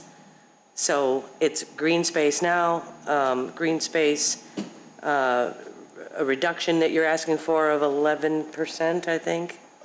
14, sorry, 25 to 14. 12%. Okay, so, yeah, something. so then that brings in this detention space, which I think we're probably only talking about the detention that is south Correct. of the site. Correct. It looks to me like that detention area is on Lot 3, your neighbor's property, and there was some mention of an easement. Can you tell me about that? It's actually, and I think Ken can help us explain this, but what we explained to the Plan Commission last month was that it's actually owned by both the southern lot and by Skokie Beverage at this point. So there's an easement agreement or something on paper that says? With regards to maintenance, et cetera, yes. And then that will be transferred then to the new owner. And that easement agreement says something It's about report against the property. who maintains Yes. it and everything, so you guys will do that, all right? You mentioned that MWRD has said this is all good since 1971. Yep. I have a hard time believing, but I did talk to Andrew beforehand, and I just really thought it was difficult to wrap my brain around people being that forward-thinking about stormwater. It's amazing, isn't it? 48 years ago, you know, but a lot has gone on around this area since then.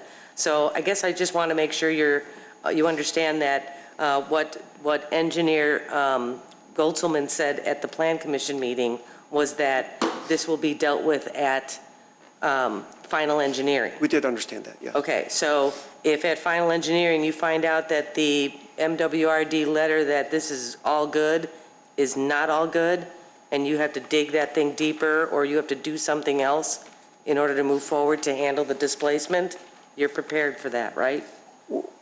We know that that's part of your due diligence, and we expect you guys to make that inquiry. Okay, good. There was some talk there are gas pumps on this property? Yes. Both diesel and regular? Yes. And they've been upgraded?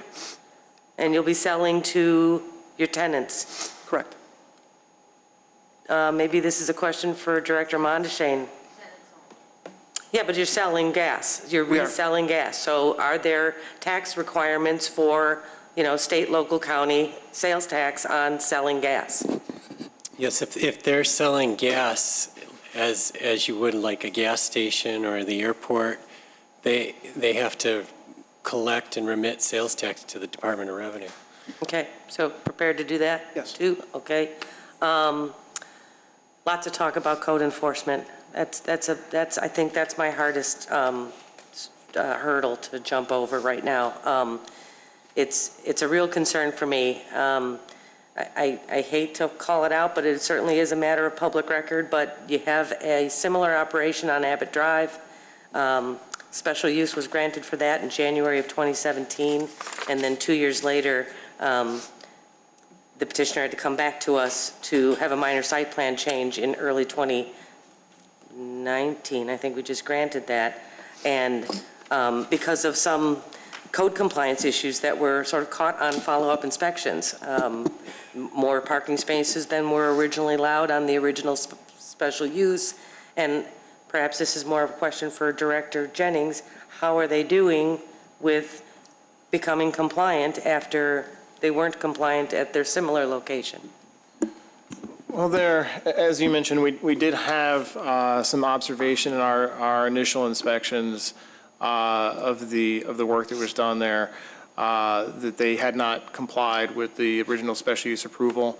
It has taken some time to get farther along. They've been applying for additional approvals as the remedy for that. They've gone through, you mentioned the expansion of the parking lot to the south, correcting the expansion to the north, relocating the fence. There was a fence relocation on the north and south property lines, and then the expansion of the paved area to essentially get the approval after the fact for the additional truck parking spaces that they had. So it is yet to be fully completed, but they have been working through the challenges of correcting in response to the observations of the non-compliant items. Thank you. I appreciate that. It's just, if you're still working out problems at your other location and now you want to open up another location, I'm hoping you sort of learn the lessons and, you know, make sure that there aren't any more speed bumps. You know, if there's something you need to be compliant with, know what it is and be compliant ahead of time, as opposed to having to travel over those speed bumps. Talked about parking and the identification. It's been a long time since I rented in an apartment, but everybody that was a leaseholder of that apartment building and had a car had a sticker in their car. Why wouldn't one of the identifiers be some kind of a JV Global tag for your tenants, just like, you know, at an apartment complex who's allowed to park there? And I don't know that it isn't, and I'm going to let Ashley respond to that. I don't know that it isn't. You know, we can look at the logs and have, you know, a police officer have a fob and, you know, drive on the property, and we want to be reasonable about it. You know, what can you do to make that an easier process for us? Good evening, everyone. First, we could do that, but some companies might have 20 trucks and they might switch them. So I need to have 20 stickers then, because we don't know which truck might come in. So if you have 20 and you only have 5, but if one breaks, they'll send another one, that one needs to have a sticker. You know what I mean? Kind of, but then isn't that's your burden, right? I mean, we're looking for compliance. You've been uncompliant before. We want you to be compliant as often as possible now. So in that case, what I do, I take all of their trucks' information, everything that they have, 20, then 20, doesn't matter how many spots they have. I ask them, which trucks you think will be parked here? And then I have all the information. So if that truck matches one of the 20, then it's ours. Okay, and what if one slips by you? No. Nope? No. Okay, I'm digging that answer. No. And it's really for the safety reason. I don't want somebody outside come in, hit somebody, leave, because it's our responsibility. We provide the security, and no. Got it. Putting extra cameras for that. We're going all in with high, expensive gates, so they can open it from sitting in the car without creating any additional traffic, so they don't have to leave. Hours of operation again? We said 9. Well, the hours of operation are on the staff report. So generally, our guests would be 7 to 8, Monday through Friday. Fresh Farm, 8 to 7, Monday through Friday, and then 8 to 12 on Saturday. Kamaz, 8 to 6 on Monday, Friday, 8 to 3 on Saturday. Seal, 8 to 8, Monday through Friday, 8 to 5 on Saturday. And JV Global, 8 to 5, Monday through Friday, 9 to 12 on Saturday. Okay, so No Sunday. nothing going in and out outside of those hours?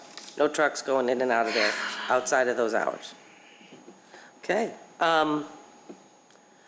I think that's all I have for now, except I just want to close with the variance for the stormwater management is a big deal in this community. We've spent millions and millions of dollars mitigating stormwater, and, you know, I just want to make sure that that detention thing is gonna fly, and that, you know, that's going to be enough to accommodate all that impervious space, you know? I mean, I do think that the hardship for the variance is not a hardship. It's a self-imposed hardship. It's not really a hardship. It's a hardship to, for you guys to have the full rental capacity of the space you're about ready to build, the parking lot you want to build. And I don't know that I want to bend the rules for your, you know, for these additional spaces if it's going to mean flooding someplace else in this village because of what you've done. As we get to final, we got to go through MWRD, we got to go through you. And that will be, all those folks, and including our civil engineer, will have to work together to get there. Based upon the information that we have to date, I can only tell you what we know, in that it was permitted, assuming that that would be completely impervious. Fair enough. Thank you very much. Thank you, Trustee Kruger. Trustee Rufato, and then Trustee Pantos again. Thank you, Mr. President. So the reduction from 25 to 14%, how many actual spots is that? How many spots are you increasing it? We would lose, I think we said last at the Plan Commission, we would lose about 13, 15 spaces. I think that's what it was. Was it 15 spaces. 50, closer to 15 spaces. So then related to that, what, you know, and I watched most of the video, what is the increase in traffic from the previous use? Because you're talking really two different uses. So what is is there an increase in net traffic from the distributor, Skokie Valley, to this now? You've got 4 tenants plus JV Global is not going to generate anything because supposedly all the trucks are going to be within the property. So do we know what the net increase is? I'm looking at our traffic consultant, Louis Abuna. I'm going to pass it over to Louis.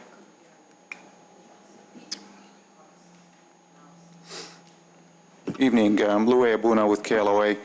I'm not sure what the previous operation was. We didn't do any surveys, so we based our traffic study based on what this facility would generate. So I couldn't tell you from a comparison standpoint what the difference would be. And that's, I mean, obviously, to me, that's an obvious question to be asked. What, if it's a decrease, then that's fine. We don't have that traffic. But if it's an increase, I would like to know what that is. I have a concern with that. Yeah, I mean, we looked at it from perspective of what this facility is going to do, and we looked at it from that impact, and we didn't see any negative impact in terms of the additional traffic from both trucks as well as passenger vehicles. Whether it's more or less, I mean, it's hard to tell, but the fact of the matter is we did an analysis of the impact of this facility, you know, as if it's coming in new and what that impact would be. There's definitely going to be a net. Not all of it will be an increase. It could be very well a wash, but even if there is a net increase, it's not going to be significant.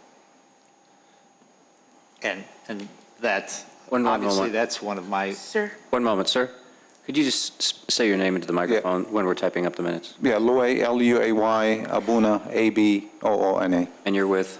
KLOA. The traffic consultant, yes. Thank you. I have to learn to do that in the beginning. As a reminder, now, Trustee Rufato, Skokie Beverage, and I just was talking to Ken, Skokie Beverage had a ton of trucks there. They had trailers, tractors. They did pretty good as an alcohol beverage distributor. I think 40 or 50 trucks at one point. So it's not like this is a brand new, significantly different thing. Yes, there are 84 spaces, but as we were talking about before, just moments ago, it doesn't mean that 84 trucks will be there at the same time. So I believe that there was a lot of traffic going in and out of Skokie Beverage. And then I was also reminded that the comment just to the south. Ken, the comment? West. There's additional, an additional area for water detention. So I know that wasn't what you asked, but I wanted to get back to Trustee Kruger. That wasn't what I asked, yeah. But, you know, a ton, I don't know what a ton, I know a ton in weight, but a ton as far as the number of trucks, that doesn't really impress me. It doesn't really help me in determining You're right, really it's not, what the it was too additional vague. 15 spaces is going to generate versus for the reduction, you know, the reduction in the green space.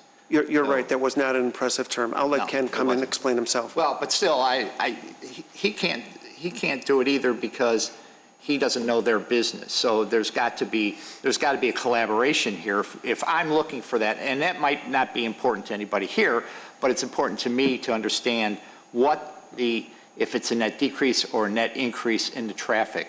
Mr. Shemang was talking about the holiday season where you've got 40 or 50, but on a normal day, there could only be 10. So, but on a normal day for this, there could be 40. And that's not being answered in my views. Okay. So I'm uncomfortable with the green space variation also. Okay. So on to a couple of the questions. Sure. You talked about at the Plan Commission meeting, and I thought it would be here today, was the waste management assessment as to, I mean, on the Plan Commission, there was a lot of discussion about the waste and how it could move from one place to an area. Has that assessment been performed? Not yet. We thought it would be premature until we got approvals, as it was a condition. It was a condition in the recommendation that it would have to be, what our proposal would be with the containers in the large, huge container, would have to be acceptable to waste management, and if it was, then it would be acceptable as far as a recommendation from the Plan Commission. So we haven't done that assessment yet. So then, if it's not acceptable to waste management, then we know we got to do an outdoor trash. okay, all right. I was hoping that would be here too. So, in the one of the other items was around outdoor storage. Is there going to be outdoor storage? There was some. I thought there was some question as to whether that was going to be used or not. In terms of truck parts and as such, the answer is no. We had outdoor storage as a request. Our intent was the trucks themselves, which would be classified as outdoor storage if they're there for more than 48 hours. That's why we requested that, because there could be times that trucks could be there for up to 5 days. We're not talking about parts. We're talking about trucks that could be up there, outside as long as 5 consecutive days. Anything over 48 hours is an outdoor storage definition in your code. But those trucks belong to one of the tenants, so that shouldn't be. It may or may not happen. I couldn't tell you. That's why we're asking for it. In case there could be a truck there for 2 days, by a tenant. And so we just, as I understand with staff, it's a little bit of belt and suspenders, and you may recall that from looking at the Plan Commission. We wanted to make sure that in the event that were to happen, and there was a truck there on a 3rd day, we had the approvals in that event. Okay. Then on the President Horker, did you have something that? Well, no, that's, there's a lot of other big places that I know there's a lot of trucks. And I was just wondering if they had to have that approval. I was going to ask our guys about it later. Oh, okay. Sorry. I'll ask you guys about it later. The petitioner at the Plan Commission meeting indicated that they were going to improve the space. I think you made that comment, but there was not more after that. I'm not certain what you meant by that, improving the space. Is it space for JV Global? Is it an overall improvement of the exterior? You probably don't remember saying that, but I caught that because I wrote a note. I recall the conversation, and please correct me if I'm wrong. I think in terms of improving the space was setting the dividing walls for the tenants, but not to necessarily do a rehab of the building necessarily, but to improve it so that the tenants come out was here, seal was here, et cetera, et cetera. Okay. Because I wrote it as a note. And as far as managing the leases and of the trucks, I also have a concern about that. And I agree with a number of items that Trustee Kruger indicated about managing that, and I just question that, and I'm not certain how that's going to happen. So that's all my comments. Thank you. Thank you. Thank you, Trustee Rufato. Trustee Papantos, you had some other questions? Thank you. Can you explain to me what the difference of this parking is and what the Abbott Drive parking is? I'm happy to, but I also, and I'm going to have Ashley do that. That's fine. But I also would say I don't feel it's necessarily, I'm not sure it's productive to relitigate Abbott. We're here for this petition, and what may or may not have happened with Abbott, whether it be something that you find to be more intentional or a mistake or whatever, I would only urge you to look at this on its own merits. And that's what I'm trying to, I just want to know if it's the same type of business or not, and that's why I'm confused. I know you guys don't like Abbott. I'm not a big fan of Abbott myself, but the neighbor couldn't sell the property, so I can put some sort of a building and have it a nice, I just similar want to idea. know, is this the same No, type of it's business? black and white. Okay. That's a truck parking. This is, if you have a truck, you don't need an office, you don't need a warehouse, it's not a place for you. I cannot lease anything to you. You need, like Ms. Mary said, like Ms. Kruger said, you rent the property, that comes with the parking. You don't rent a parking lot that comes with a two-bedroom apartment. So if you want to be at 199 Shepard, you need an office. So if you need an office, it's a bigger companies, they have more employees. It's not one truck. You have to have 5 and up to be at that level. And that's where my confusion was. I want to make sure that JV Global, who basically runs Abbott, correct, is not parking trucks there, because you have no trucks according to this information. Because we're a repair shop for existing tenants. Again, the tenants, the trucks can only be associated with the tenant. There will be no trucks from outside. And I know we're beating a dead horse, but that's a huge distinction between this and Abbott. And that's where I'm having trouble with the total number, which goes back to my original statement. Okay, let's go into the repair. So what type of truck repair are you going to be doing? Minor. Okay, we so have change oil. Oil, tires, brakes. Okay, because I'm not really good at this. How much oil comes out of a truck when you change the oil? 12 gallons, That's okay. What happens to that 12 gallons of oil? How long is it stored? When is it picked up so that we're not holding waste? The previous owner had a great system. I mean, honestly, the building has everything. So they had big tanks where the oil will go. It's fully covered. It's nothing's on the floor. It stays all inside. And then you call a certain company, they come in and they take it away from you and put a new one empty. Okay, and what about tires? Right? Tires, same thing. He's got a amazing storage inside the building. Nothing is outside. You store it. It's time for a company to come and pick it up. They'll be more than happy to do that. It's just a matter of a phone call. So we're not going to have neighbors driving by saying, you know, it's beginning to look like. No. You know, to me, you push the button on the car and you go from point A to point B and somebody takes care of the rest in between. So sorry about my questions. What other type of maintenance are you talking about? Truck wash. Okay, and the truck wash is already there from what I understand? Yes. Where do you put the car? And I'm confused. Truck wash. It's there, it was there. Okay. Okay. Maintenance, it was there, it is there. So all these things that you're talking about, trustee Bajantos, are things that historically for many, many years have already been done and dealt with appropriately. Okay. And we expect to continue. Attorney I mean, my Shapiro. concern was with the, Thank you. Thank you, John. my concern was with the spent tires, spent oil, that kind of thing, where it was going to go and where it was going to be stored in between. Do we regulate that at all, Director Jennings?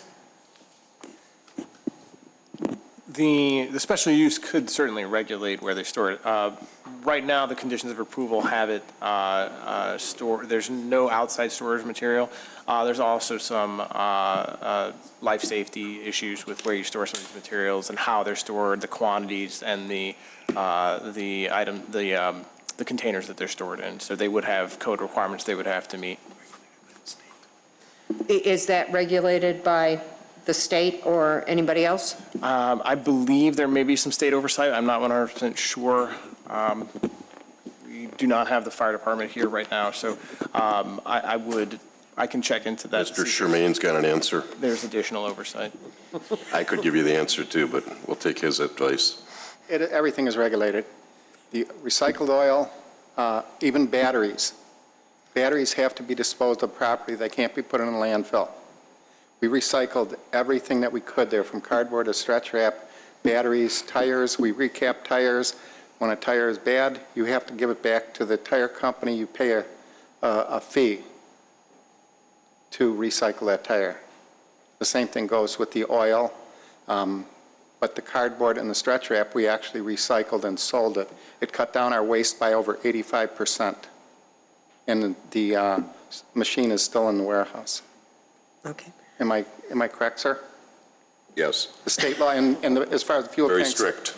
Let me expand on that they are brought up to state. They're lined tanks, a tank within a tank. They're computerized. If any drop of water gets in there or they leak anything, the alarm goes off. You're talking for the gas and the diesel? Correct. Fuel, okay. On that respect, then, how much waste oil is generated on a normal basis for these trucks? Do you know? Does anybody know? I mean, basically, we recycle it. You put fresh in, you take the old out, you call the company. I can't think of the name right now. I'm asking how often the company's going to have to come out and empty the We would storage call them, tank. they'd be there the next day. Same with tires, batteries. You don't store a lot of anymore because it's a lot of inventory and a lot of space. You don't store it. A battery, a truck takes 4 batteries. If you have 20 trucks, that's 80 batteries. You don't keep 80 batteries. You keep maybe enough, a set for each vehicle, different type of vehicle. When you replace it, you call them and they bring you another set. Okay, and the owner-operator trucks would be eligible for maintenance? JD Global will not have any of its own trucks. I'm talking about the owner-operator trucks from Argus and Kamaz and Seal Yes. and Fresh Yes. Farms. Yes. They would all be eligible for this Yep. maintenance? Yep. And only them. I mean, again, the trucks affiliated with the tenant, which are the either owner-operator or the trucks coming in for the tenant's operations, only those trucks are going to be maintained or washed or accounted for with reference to, the parking. And I know I've stressed it, I can't stress it enough. At the Plan Commission, it was mentioned that a truck could be coming in the middle of the night, and I'm not hearing that here. I don't know. Okay, you want to talk about that? Well, why don't you? Ms. Ashley, could you come to the microphone? I heard the hours of operations, but yes. Could you state your name, Say my name? please? Yes, it's Ashley Vareljan, 150 Abbott. Thank you. There might be a few trucks come in. They might have emergencies too. So I'm not sure how exactly. I mean, if a It's truck done. comes in at 2 in the morning,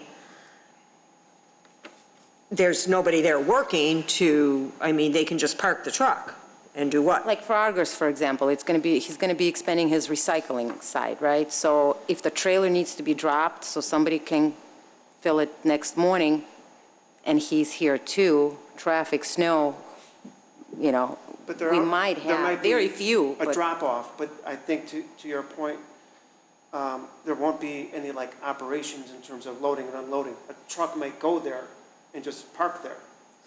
A drop-off. If to just drop off, yeah. But we did say to the Plan Commission, the reason I didn't say it is because we really don't view it as a common occurrence. I mean, it's just one of those things that could happen. A truck comes in, drops off his truck, and goes home. But it's not like there's going to be a whole loading and unloading sort of thing, because there's not going to be anyone sleeping there, and there's not going to be anyone working there at 2 o'clock in the morning. That was part of my concern, is if a truck driver comes in at 2 in the morning, is he going to say? Just drop it off and go home.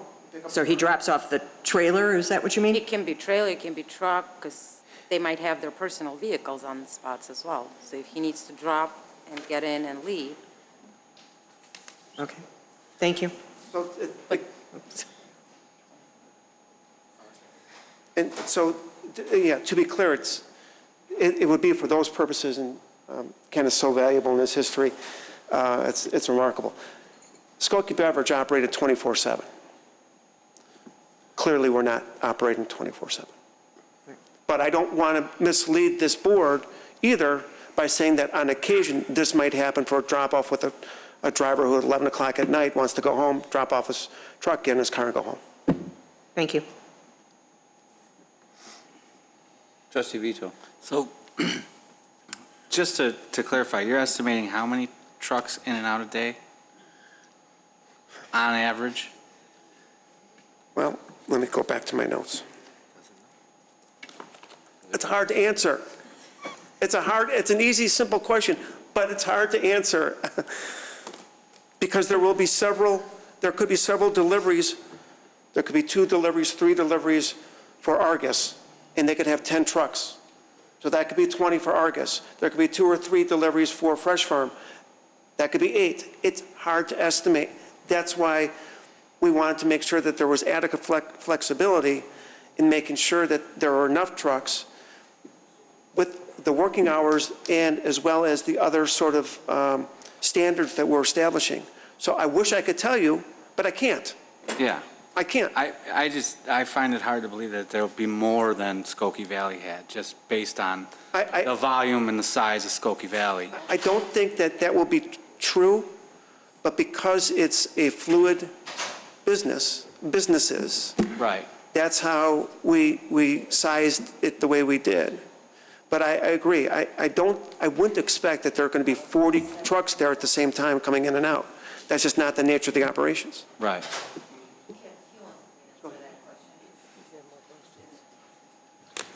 I agree with you, sir, and I believe that we had more vehicles than they would have coming in and out. You just had more inventory, most likely. We had more inventory. We had our own fleet of trucks. At one time, we had another fleet of trucks that not only brought in all our product from all the different breweries, and then lately the breweries took over the delivery of product. So we would have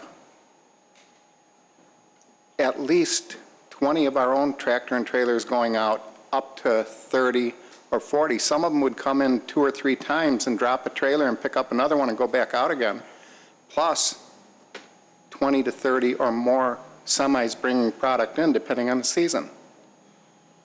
And another thing the village did do back in 1989, there's no parking on either side of the street. So trucks were all put in our parking lot, and that's one thing that they are doing, is taking all the product, all the trucks off the street, no waiting, and putting them in the parking lot off the street. And that made it a lot easier for us, too. The drivers would just wait in the back until their dock time was up, they'd back in, and then leave. And some drivers would have an empty trailer there because they came in so often, they'd drop a full one, pick up an empty, and go. But we had trucks going in 24/7. Right. And since you guys have disbanded, I mean, I drive up and down Hints Road. I haven't, you can't notice it. It sounds like a lot when you say 40 trucks, but you're talking about a 12-hour day. You're talking 3-4 trucks an hour. I mean, if I got 3 or 4 emails an hour, I would be delighted. It's just not a big intrusion. And I lived off a Wheeling Road by Seagardall. I mean, the trucks are in and out, you know, all the time, but it's just not a huge problem. And it's something you got to live with if you're going to have industrial space in your town. I like the plan. I think it's the perfect spot for it. You know, I don't have a problem with the green space. You know, you kind of proposed this earlier in a different area. We kind of told you to go into I-3. You're now in I-3. So I think you did kind of what not what I asked, what other board members asked. And so you're there, and I think the proposal should be approved. That's about it. Thank you, Trustee Vito. Any other questions or comments from the board? Mr. Shermang, if you could, you kind of glazed over it, but you sort of missed the point a couple of times. The oil has value. Correct. The waste oil. So that's basically, to hold it would be sitting on money. You can't call a guy to pick up 10 or 15, 20, 12 gallons of oil. No. We recycled everything. Right. We would call, I can't think of the name of the company. But my point was, nobody's going to sit on a tank of money.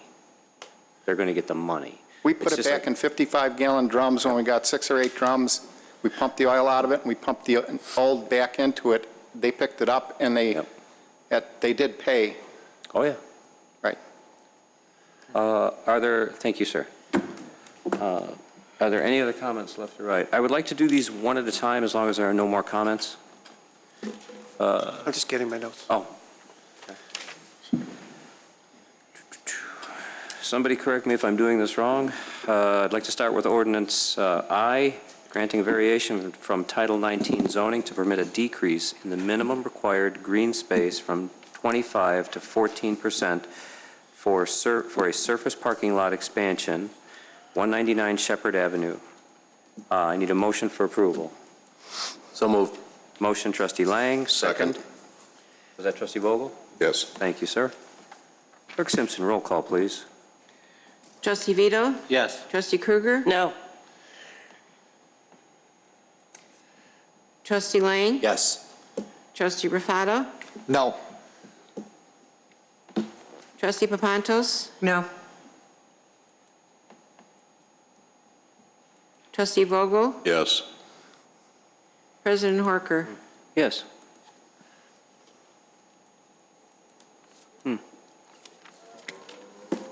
Trustee, did I take you, Trustee Vito? Yes. You started with him. He's a yes. Ray Lang is a yes, right? The yeses were Vito, Lang, Vogel, and Horker. There's 4 yeses and 3 noes. There are Okay, 4 thank yeses you, and thank 3 you. noes. I got it now. Yeah, I got the right ones. It's 4-3. Correct. Never mind. Okay.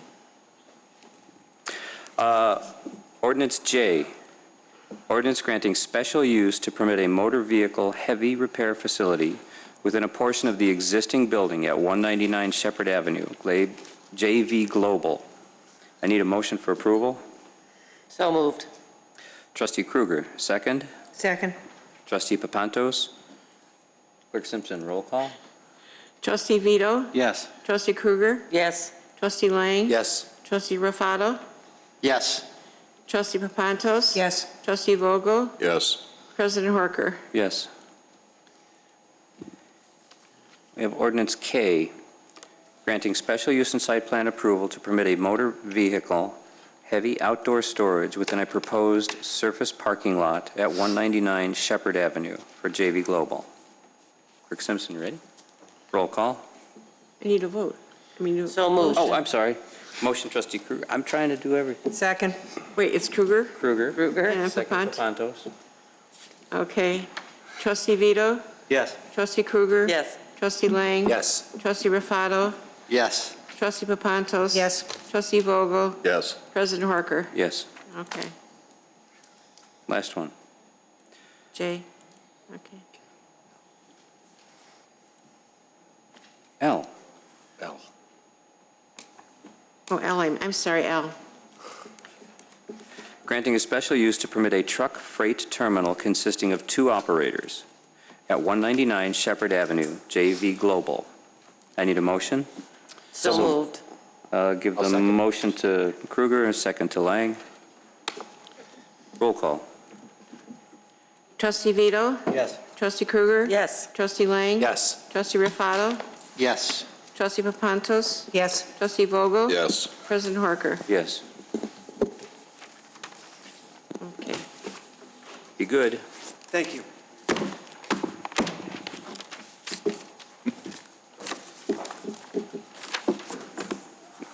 Don't make us come back there. Okay.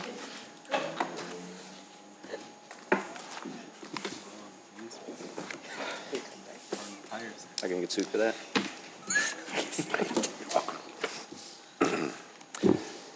Okay, thank you, everybody. Item M for discussion. You guys have waited a long time. Should I read it? Please. Item M, discussion regarding concept review of Hutton Gas Station at 1048 South Milwaukee Avenue. Mr. Spondulis. Thank you. Director Jennings will begin this evening with a project overview and introduction of petitioner, but so that everybody understands the process, I'll read a paragraph that we always do when discussing a concept review so that everyone is clear as to what this is and what this is not. As I mentioned, Director Jennings will then provide a project overview and an introduction. The petitioner is then welcome to make their presentation. Director Jennings will then follow up with zoning, special use, and site plan concerns. And then our Economic Development Director, Mr. Milanofi, will finish up with general financing, job creation, and revenue generation, at which point we will open it up to the board for questions. The current request is for a non-binding approval of the proposed non-PUD concept. The feedback by the board will be used by the development team as a guide in the preparation for the formal development plan. The outcome of this evening shall not constitute a formal approval or denial of the application. The decision by the board tonight is non-binding and shall not prevent the applicant from moving forward with a formal application. Director Jennings. Thank you. Just to briefly expand on that, most of the concept reviews that you see in front of you are related to PUDs.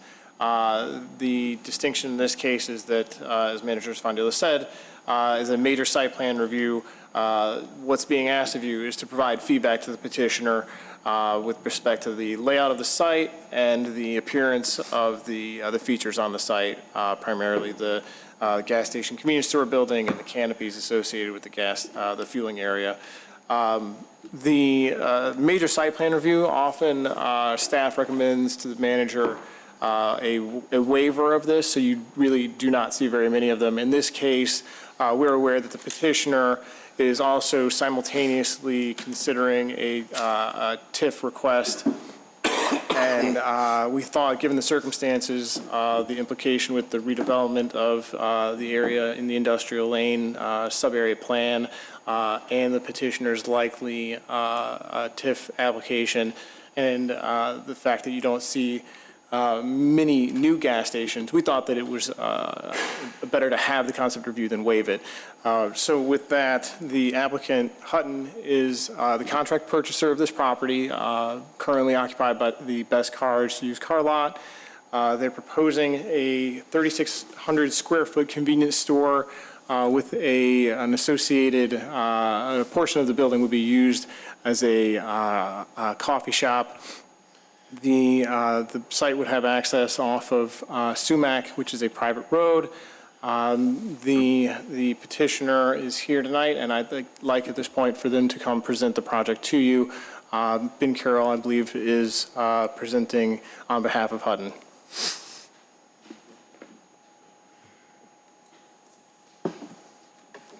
Thank you, Mr. Jennings. My name is Ben Carroll. I'm with Hutton.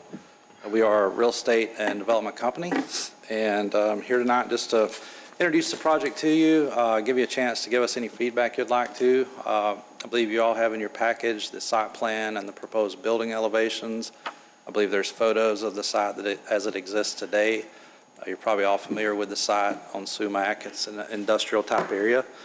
What we're proposing here is a use that is recommended and covered by the comprehensive plan and the industrial lane redevelopment plan, which does anticipate this site being used for a gas station as a use, and it does mention a coffee shop as a use. And what we're proposing is a gas station that'll have a gas canopy, a main gas canopy for the regular fuel. We'll have a separate canopy that will have diesel only, and that's so that we can service many of the trucks such as Waste Management and SET Environmental, and the airport trucks that all use Sumac Road, and some of the other local businesses in the area that use diesel fuel.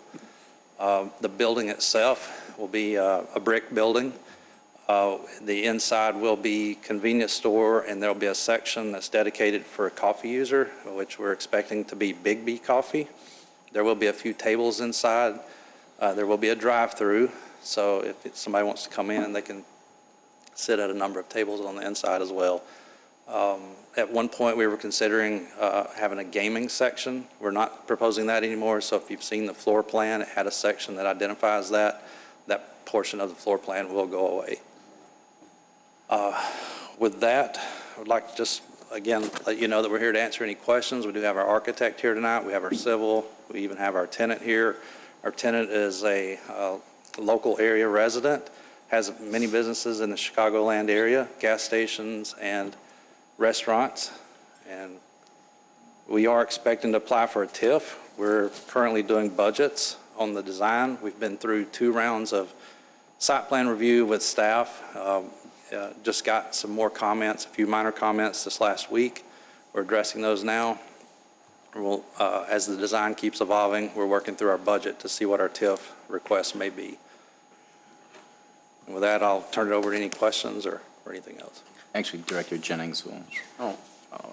Mr. Jennings, and then we'll take questions and comments. So the staff review matrix that you've been provided use the same template that we use for the plan unit developments. Again, the use itself is contemplated in the comprehensive plan and is already a collection of special uses that are considered to be permitted special uses in the B3 zoning district. The staff review in this case has a couple of notes. The building material proposed for a portion of the elevation is a porcelain panel. We did have some concern that that would not be consistent with the rest of the materials on the building in terms of the character and durability of those materials.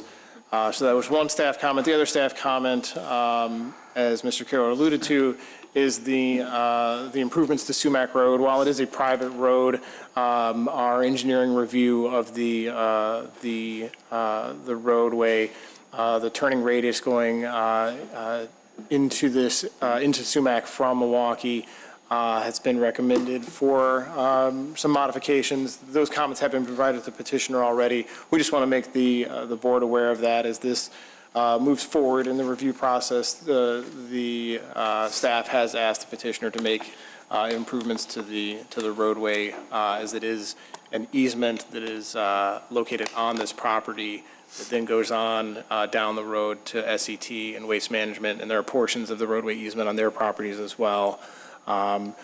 With that, I'd be happy to answer any questions you have regarding the process and procedures for this. Trustee Kapantos first, and then Trustee Vogel. Thank you. You must think we have an awful lot of questions after tonight, and thank you for bringing your whole team.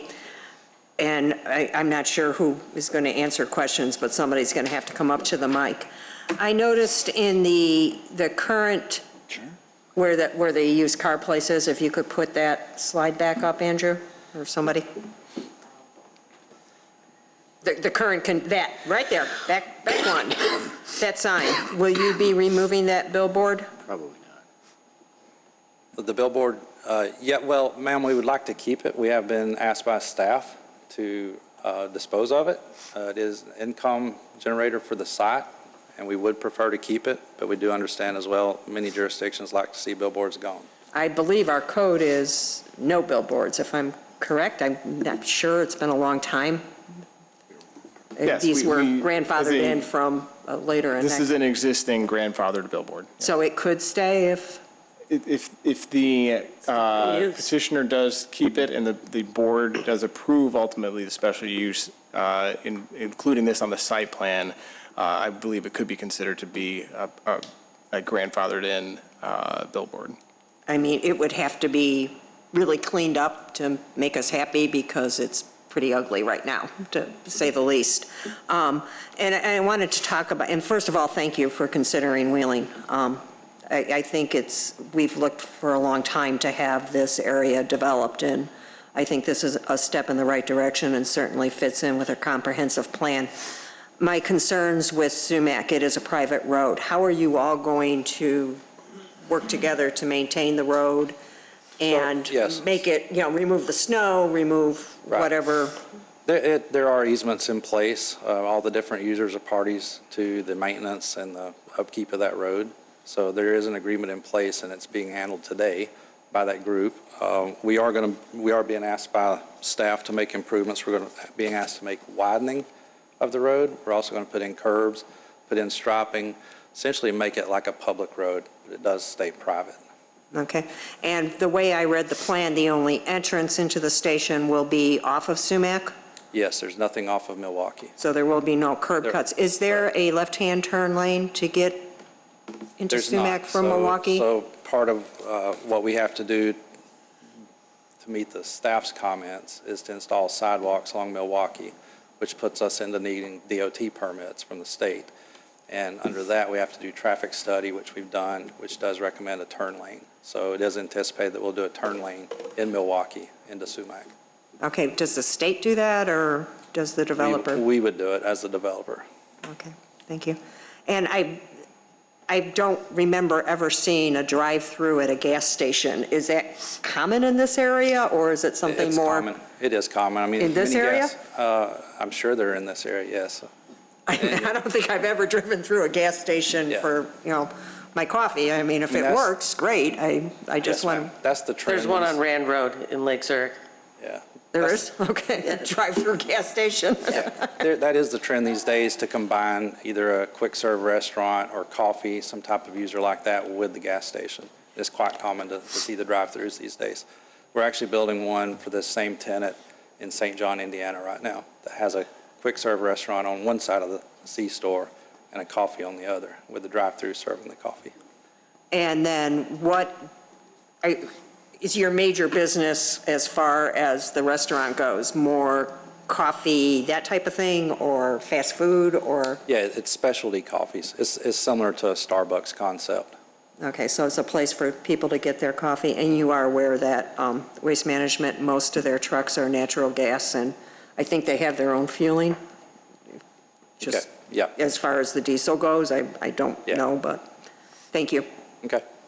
Thank you, Trustee Papantos. Trustee Vogel, and then Trustee Rufato. A smart question for staff. Is a privately owned roadway improvement TIF eligible? We actually, just not to get ahead of it, we had planned for Director Milanofi to cover the TIF, the economic development aspect of it. So I kind of opened the door to the questions on the building appearance and whatnot. But if you would like for him to go through the eligibility, I think we could do that as well. I'm just wondering in general, a general question, is a private road eligible? It's a TIF eligible infrastructure improvement. It would be known as an extraordinary cost. Okay. It could be TIF eligible, yes. All right, that was all. Thank you. You're welcome. Thank you, Trustee Vogel. Trustee Rufato, and then Trustee Lang. This is just a real quick comment. As far as getting deep into the materials and things like that, I'm sure that the Plan Commission is going to go over all of those things, and from my perspective, it's a great improvement for that corner. So, and why get into the detail of? Yeah, and if I may address the one comment about the building appearance, their issue is with the porcelain tile, which we're fine with removing that. We're just going to remove that and replace it with an accent brick or something similar. Thank you, Trustee Rufato. Trustee Lang, and then Trustee Kruger. Thank you. So as far as I know, there's no other diesel fuel sold in Wheeling, which is a benefit for us now, because now we can maybe capture everything's sales tax today. We're talking sales tax tonight. And so perhaps we can capture some of that sales tax for some of that truck traffic that's in our community, which will help greatly. I was going to mention the billboard as well, and I'd really like to negotiate removing that. It's really out of place. Milwaukee Avenue is really special to us, and that billboard, we didn't have a choice at the time, but I'd really like to see it go, and maybe we can work something out. Yeah, we can certainly discuss it more, but it is an income generator for the site. I Without understand. that, we have to make that up somewhere. Perhaps there's some way to make it up. Okay. Thank you, Trustee Lang. Trustee Kruger. Thanks. I was going to talk about the billboard too. Okay. Sorry. But not necessarily for you as much as Director Jennings. Can you explain grandfathering to me? Because my understanding is that if a use changes, what are these special dispensation things that allow us to allow grandfathering? I always thought that if the use changes or the zone changes, then everything gets brought up to the code for the new proposed project. Well, the billboard, so we've had the issue with billboards come through our office a handful of times. The billboard was designed to be a changeable copy sign. So when this area was annexed into the village, that billboard existed as a changeable copy sign with the intention of having it swap out the advertising on it. We would not allow a new billboard to be constructed, but the replacement of the face on a billboard, we have found it to be continuing the use as a billboard. So I believe Mr. Frollo might be able to do a better job of that, but that's how we have reviewed billboard signage in the past, is as long as they're swapping out, it's considered to be a continuation of the same use of the sign. Yeah, just to build on that, the billboard's not really related to the use. The billboard is its own use. It's just there. And the billboard was legal in the county at the time we annexed it in, so it came in as a legal non-conforming use, also known as grandfathering. Now, there's a lease. I guarantee you there's probably a sign company that has a lease with the property owner, and a lot of these leases are long-term, and these leases have value. So there's ways to amortize billboards, to remove them over time, but it's usually a very long period of time, and you've got to go through a process where you end up paying a lot of money sometimes to a sign company. So we'd have to really talk through this in terms of what's out there. But what you're asking about is if you've got a legal non-conforming use that comes into your town, that changes. The use changes. That legal non-conforming use loses its status.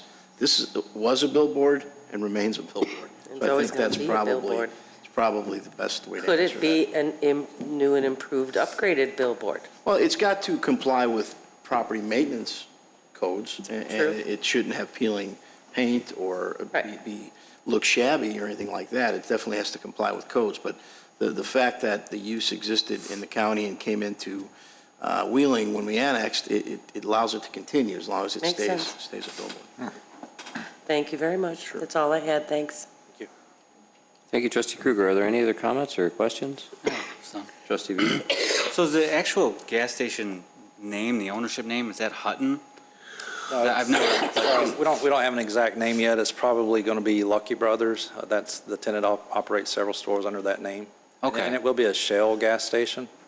It will sell Shell fuel. Will it have like Shell signage, like Shell? Yeah, there will be a Shell logo somewhere on the gas can. Okay. Yeah, I was curious because I never heard of it before. Yeah. Are you operating these Lucky Brothers other places? I'm just wondering like what the logos and stuff look like. Yeah, it's a fairly new concept, so I think there's only, I don't know, maybe a couple existing. There's one being constructed right now. Okay.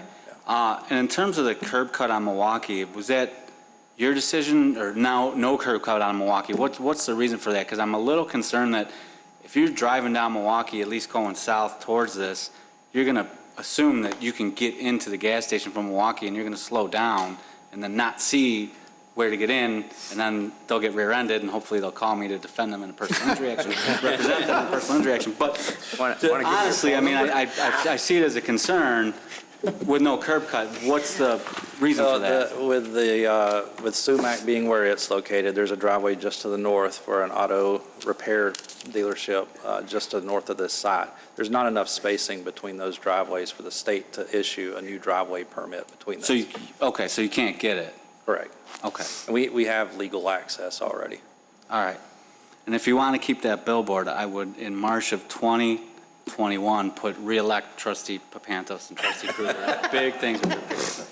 He's That's kidding. all I have. Thank you. He's Duly kidding. noted. Totally kidding. That's nice. And Trustee Rafalo, he's trying to get in on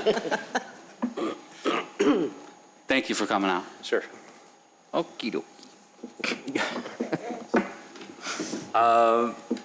What are we supposed to do now that we've, give me all this That's direction you didn't tell me. Consensus on moving forward. Just a question. So I have to pose a question to the board. And the question is the village board in favor of the concept? I've started on my right a couple times. We'll start on my left tonight. So is the village board in favor of the concept? Trustee Vogel? Yes. Trustee Papantos? Yes. Trustee Vito? Yes. Trustee Lang? Yes. Trustee Krueger? Yes. Trustee Raffato? Yes. I think it'd be nice, too. Okay. That's fine. Thank you. We appreciate it. Thank you for waiting so long. Thank you. Yeah, kids are patient. Okay. Official communications, Mr. Svandilis. Thank you. I get to go first. How exciting. I just wanted to report, at least initially, on our weekend festivities. at least for the rock portion of the Rock and Run. By all estimates, it was our most successful event of the last 5 years. Certainly the weather helped. Of course, the entertainment did her part in bringing in a crowd as well.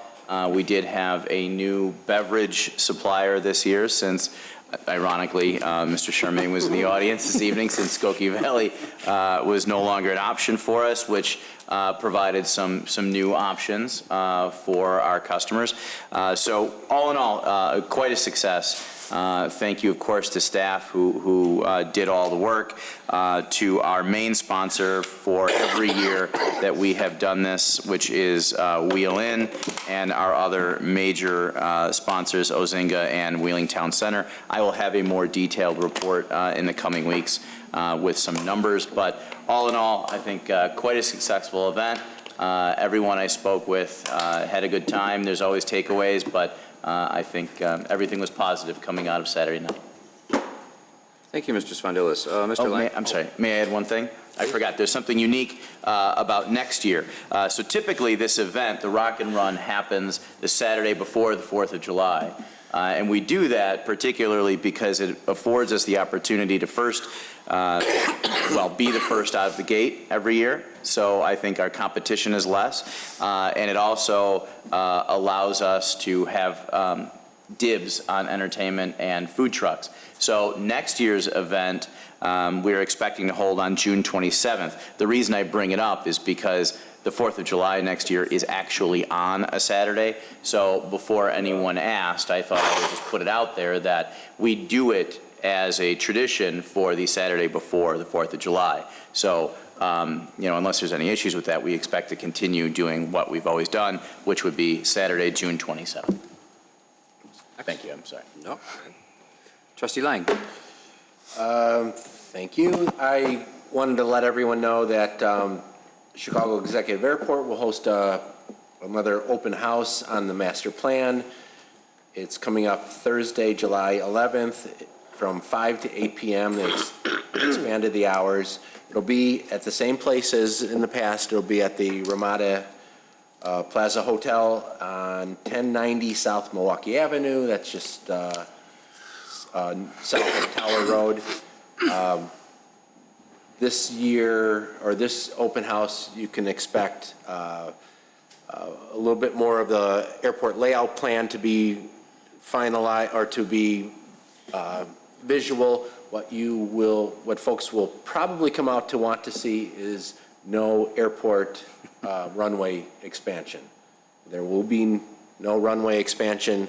That has, as everyone knows, that has been removed, and the plans reflect all of that. So we expect folks to come out just to see that portion of it. That is gone, and but everyone is invited. It's again Thursday, July 11th, 5 to 8 p.m. at the Ramada in Prospect Heights. Thank you. Thank you, Trustee Lang. Trustee Papantos. Thank you. I just wanted to say ditto to what Manager Spondilis brought up, but also to bring up Assistant Director Christine Bezier and our Executive Secretary Lisa Leontios, who put so much work forth for the 125th parade. It was remarkable. Thank you so much. And for this event overall, I believe wholeheartedly that Wheeling does the lion's share of the work for the Rock and Run the Runway event, as far as getting things set up, calling food trucks, begging them to come, getting everybody parked in the right place. I certainly couldn't do it. You guys do it seamlessly. A lot of my neighbors were there. Everybody was excited and happy. They felt the event was a great success.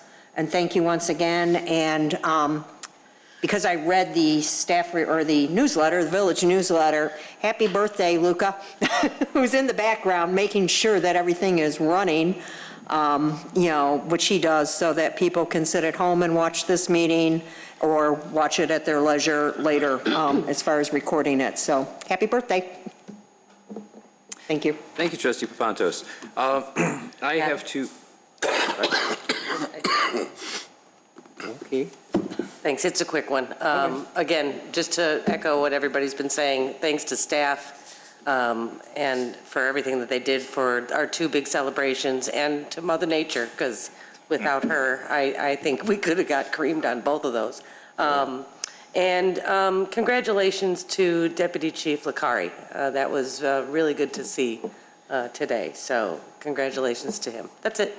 And thank you to Sikich Chevrolet for donating the cars for us to drive in the parade. Yeah, I really did enjoy that car. Yeah, me too. That Indy 500 Corvette, that was that was sweet. You'll get the damage repair bill next week. I was good. I had extra miles on mine, I admit it. I would like to echo the sentiments of the rest of the board. I do really appreciate all the work the staff does, and they put in a lot of extra time on the holidays and stuff. Thank you all so much. Trustee Papantos, I owe you an apology at a minimum. This is the 2nd year in a row. It certainly is. That I did not mention you being there at the 4th of July celebration.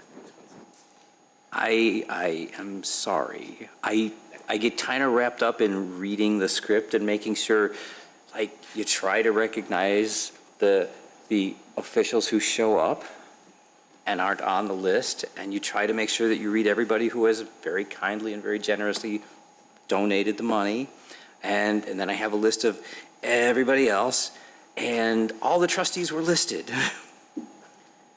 I am very sorry. It was not intentional. I can't believe I did it twice in a row, like 2 years in a row. We had a bet. I heard, which is terrible.